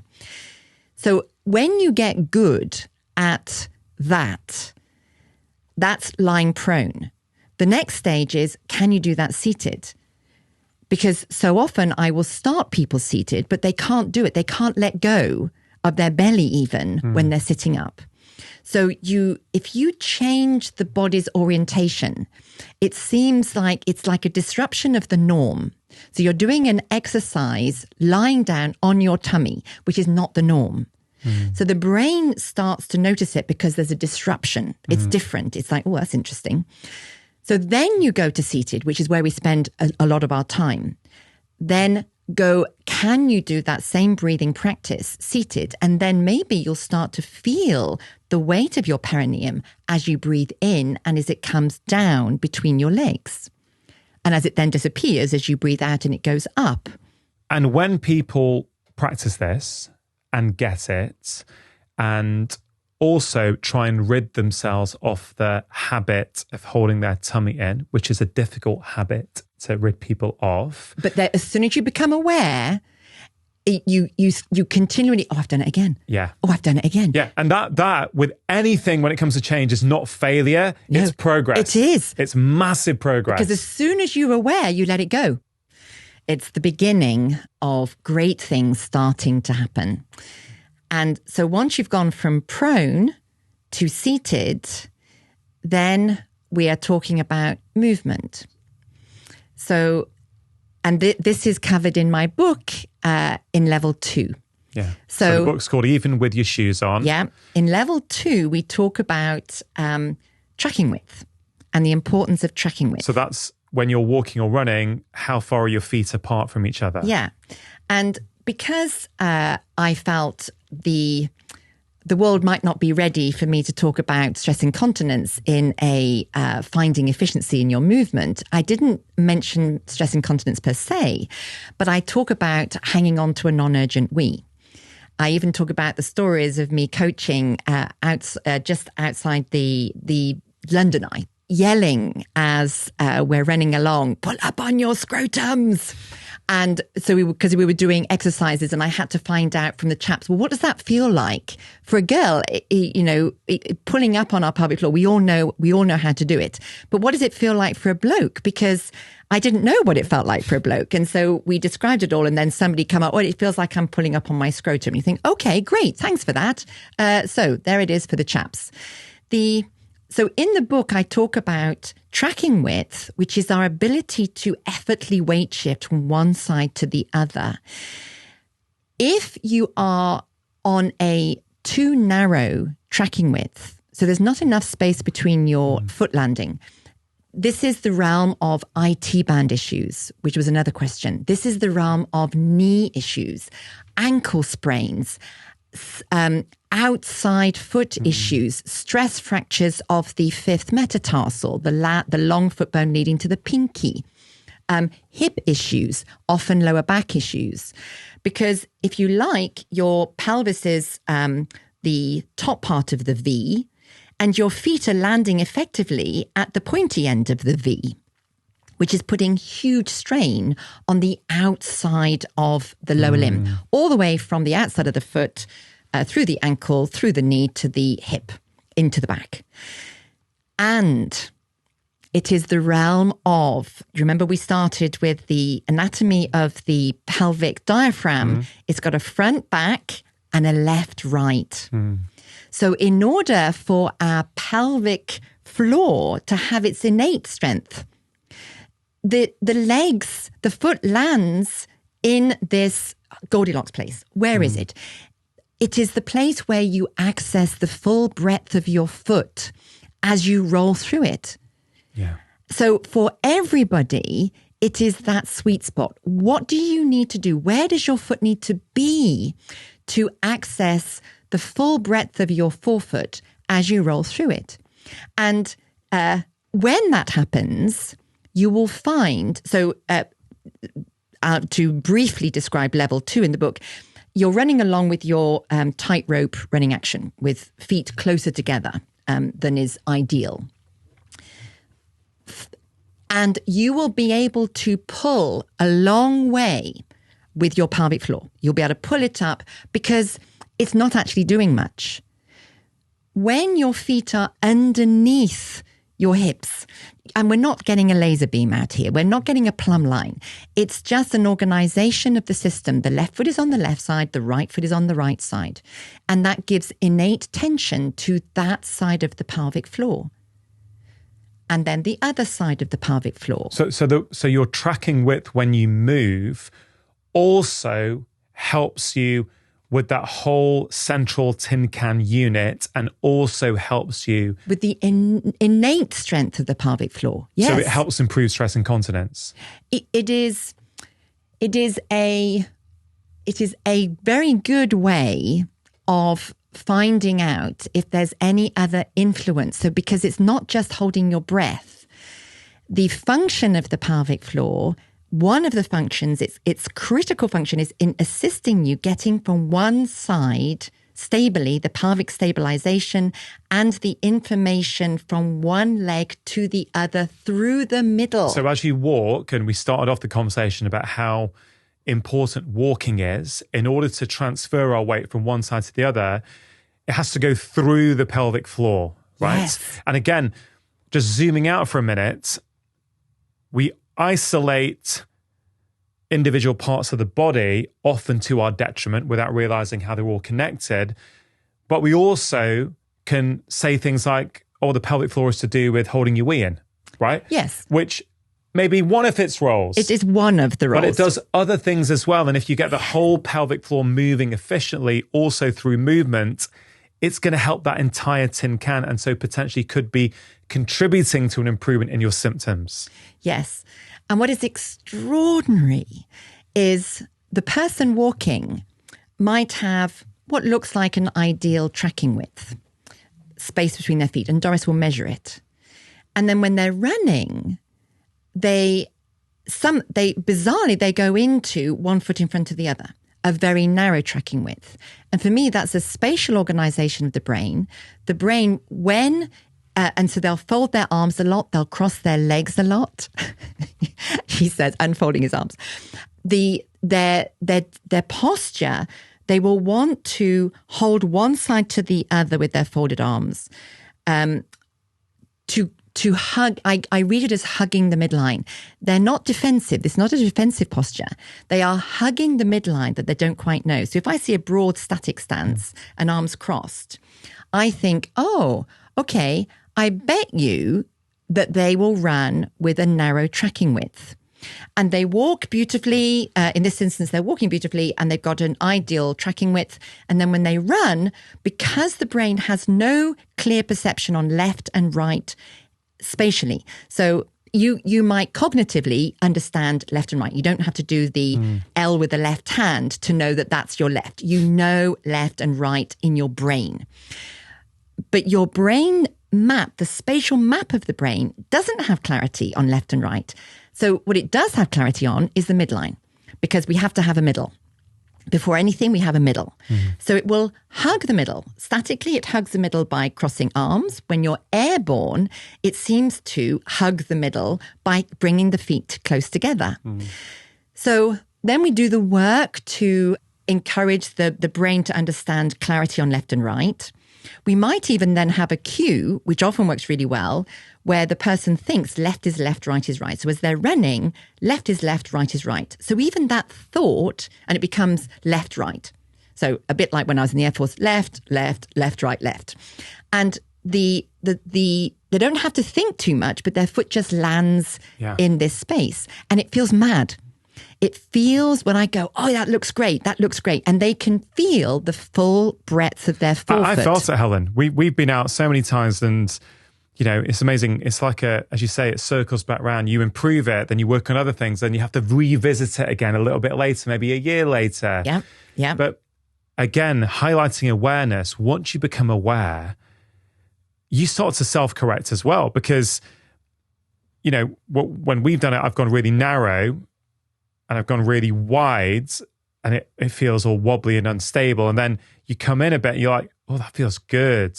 I can feel the whole foot now, not the outsides and not the insides.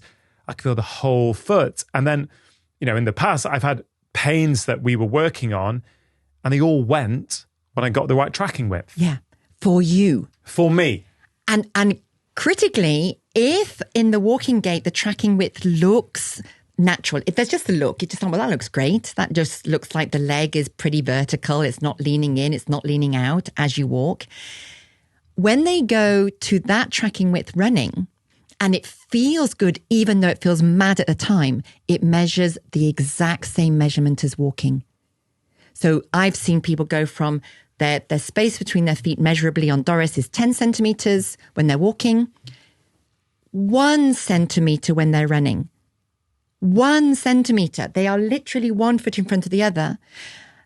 We organize, we work together. They get their feet to land in the right place for them. The right place for them where they feel the whole breadth of their forefoot. And guess what? It measures 10 centimeters.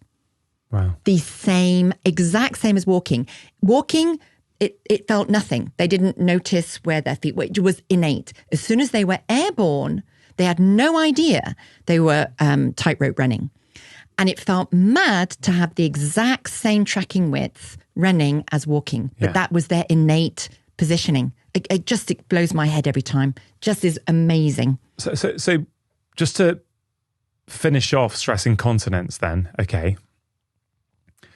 So we've explained the mechanics of it. Very overly simplistically. Yeah.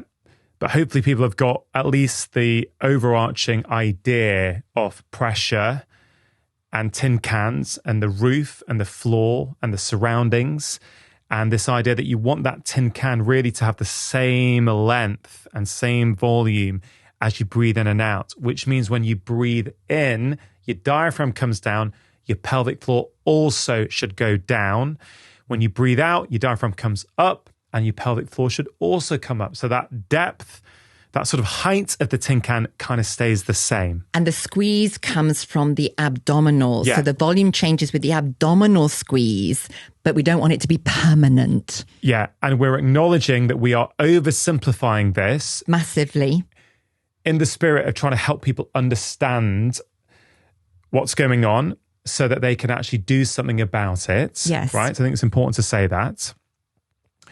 So you've outlined an exercise that women and men, frankly, can try, right? Men have hernias. Exactly. So, and I think that was really useful to know that wherever there's a hole or a leak potential, if you're increasing the pressure there, that's where things will start to pop out, right? That makes sense. So they can work on that, you know, they're lying prone on their tummy, they can do that breathing exercise. Once they've got the diaphragm, they understand what the diaphragm's doing, they can move to the pelvic floor and try and build up that awareness. They can also think about their tracking width, which is helping the different lateral sides, the left side of the pelvic floor, the right side of the pelvic floor. For more on that, they can get your book, Even With Your Shoes On. You now have it only available on your website as opposed to Amazon. So people have to go to the website. Because basically for independent people, it's quite expensive to have things on Amazon, right? Yes. So, but you've also got these online courses, right? Have you seen individuals where doing this completely gets rid of stress incontinence? I haven't seen anybody where it hasn't helped. Right. So because I've got no control over what happens once they leave me, I'm not talking about magic wands here. Yeah. I'm talking about what I have had heard back 100% success solved the problem. And I have also had, I'm better and there's still something in the way. So because we have to be transparent here, this isn't about making out that this is easy, simple. It's not, it's complex. Because there is more to it than just even the tin can. Yeah. So then for me, the gold is in, well, if it's helped, but you're still not exactly where you need to be, what else might be in the way? Yeah. And then it's invariably, we're back to the head. We're back to the head because of the influence of the head on the spine. Is the spine extending well? Is it giving space for the tin can to move? Or is it being squished? Is the default sitting posture that of squished? Yeah. So the whole body's connected. It is. And I am, I would love to sit down with you and say, oh yes, do this and everybody's problems will be solved. And I can't do that because that's not possible. Because it's different for everybody, and the influences on us, on our systems, is different for everybody. Yeah, no, I know, I love that. And it really speaks to this idea that the whole body's connected. Let's stop looking at things in isolation. Potentially, these exercises that you've shared will help some women completely resolve their stress incontinence, right? For others, it may just improve things significantly, which many women will take and go, that's so much better than it was.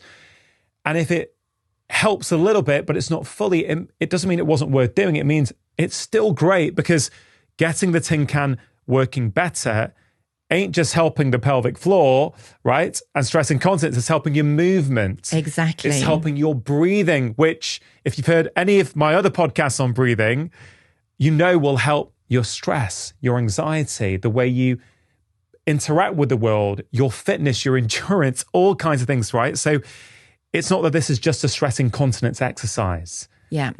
We were doing it for me. I've not had a hernia. I don't have stress incontinence, right? Yet we were still doing it to improve my mechanics in my body. It's an important aspect of our movement because it's the bit that joins the top to the bottom. Yeah. If I could wrap it up to give people an incentive to give it a go, just even noticing whether or not your legs chafe when you run, connecting that, if you have stress incontinence to any degree, that is giving you an indication of, well, just even start. You could start without specifically the pelvic floor. You could start with just level 2 in the book and just see what happens if you have a little bit more space between your feet. It will feel a little bit mad at first, but so often, which is why it's in the book, it's level 2. It's early on. It's straight after because heads. There's 8 or 9 levels, aren't there? There's 10 levels. Yeah, so this is just at level 2, but that's obviously how important you regard it in terms of a foundation. It comes after heads. Yeah. Straight after heads, it's, okay, do have space between our feet because of all the injuries that are associated with narrow tracking, which include, it's not an injury as such, as the problem of a weak pelvic floor. Okay, Helen, so there's plenty there for people to be getting on with. Hopefully for some women, it will make a huge difference. I'm sure for some of them, it will solve the problem completely. But for others, I hope it makes a significant improvement. Also for men. And more efficient. Oh, of course. So you can be moving faster for less effort if you have enough space between your feet, allowing you full access to the full breadth of foot. So it's not even to do with injury. It's not to do with stress incontinence. It's to do with movement efficiency. Getting that translation from left to right. So I'm looking at all these sheets and these questions, and I'm not even sure we've got into 15% of them, okay? You're coming on again very, very soon, right? So we are going to be covering things that we didn't get to, the problems with strength training, what are the exercises that go wrong often for people when they've got these unstable foundations, bunions, how do you transition to barefoot feet, running advice, which I was hoping to get to, how to run a fast 5K, why warming up is important, how to recover, stretching, good or bad. We're going to get to all of this in part 4, which we'll do very, very soon, if that's okay. Okay. Yeah. I want to give a shout out to you. I think you're utterly incredible. I think very few people have the knowledge of the human body that you do. You've completely transformed my life and how I move. And I really want your wisdom to get out there to more and more people, because it's our innate right to move well without pain and to move efficiently. So guys, check out Helen's book, Even With Your Shoes On, from your website. Check out your online courses. There's 2 up there already. You're filming a 3rd one next week. And I think you're going to have to do a stress incontinence one soon, Helen. I just need a model. I'll get a model and we'll do it. Okay. So I think another super helpful conversation. Guys, if this is your first time listening to me and Helen, please look at the first 2 conversations. They're full of gold. So many people are running faster. They're moving without pain just from what was in them. Hopefully this one will add to that, right? So there's a lot of content out there for free for people. To finish off, Helen, one question that people wanted to ask you was this, and I think it's a really good one. If tomorrow was day 1 of your personal sort your life out body-wise, where would you start? Oh my goodness, that is a good one. Okay, so of course we can just say, well, just walk more. But this is not particularly helpful, because they might be moving poorly in their very complex, neurologically most challenging thing we do, walking. So I would be thinking about making sure, doing a little MOT on the extremities. So we've got, because the feet inform the pelvic girdle, which moves the lower back area of the spine. The hands and the arms inform the rib cage, so the shoulder girdle informs the rib cage, which moves the upper part of the spine, and they kind of meet in the middle. And then, of course, the head's perched on top. So for that person, I would be saying, shall we find freedom for all your extremities? So where is the head most free? Work towards finding where that position is, and find where you fall out of that position. Become aware of where you fall out of that position most commonly. Okay, so become aware of the head. Do you have freedom of feet? So you can do the selfie as you walk towards your camera and just see if your feet actually move and if one moves more than the other. And then you can give more freedom to feet via foot wiping and maybe rope play. And then the shoulder girdle. The shoulder girdle moving the thoracic spine. So what you can do is just even notice if there is a tilt to the shoulders. If there is a tilt to the shoulders, there is not freedom in the shoulder girdle. So just notice that first. Is that in the mirror? You're just looking? Looking in the mirror. And you just see, are your shoulders level, basically, or are they tilted one way? Or are they tilted? And you can just do it. I would get some experiential understanding of your body by not assessing and making your decision on day 1. So you look in the mirror first thing and you say, oh, my left shoulder seems to be higher than my right. And then when you go to bed, just check, is it still the same? Do you get that a few days running? Now you have some understanding about your body and the fact that there is a tilt to the shoulder girdle. So then there is an asymmetry, which means less freedom in the shoulder girdle, which is feeding into the system. So the pelvic girdle might have to work harder because of that. The head might be influenced because of that. This strange place in the middle, this shoulder girdle, for me, the shoulder girdle is key because it connects the head to the body. It's because it's in that neck area, and because it influences the pelvic girdle. They talk to each other.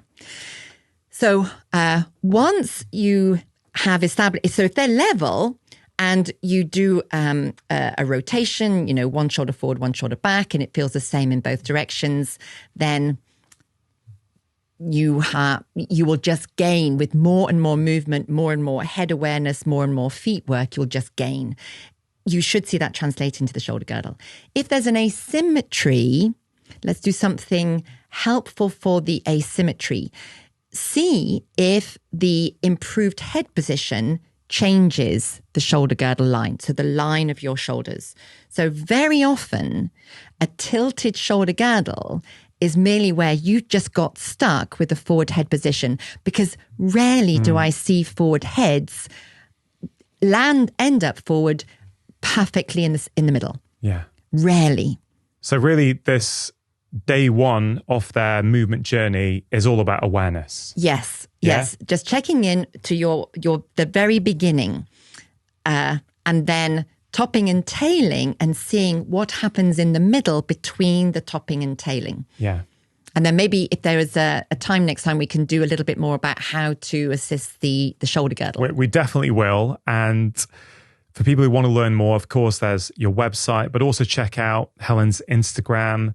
Me and Helen often do collaborations together. We're going to film exercises together at some point and put them on Instagram. So plenty of resources out there. Helen, I think you're doing great work. You're helping so many people. You're helping me and my family, which I'm eternally grateful for. Thanks so much for coming on the show. Thank you for having me again. It's always my pleasure.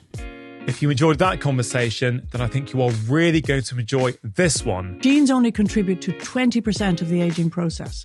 80% is within our control. So that's fantastic. And then what are the things that we know are in our control that influence the process, that influence that 80%?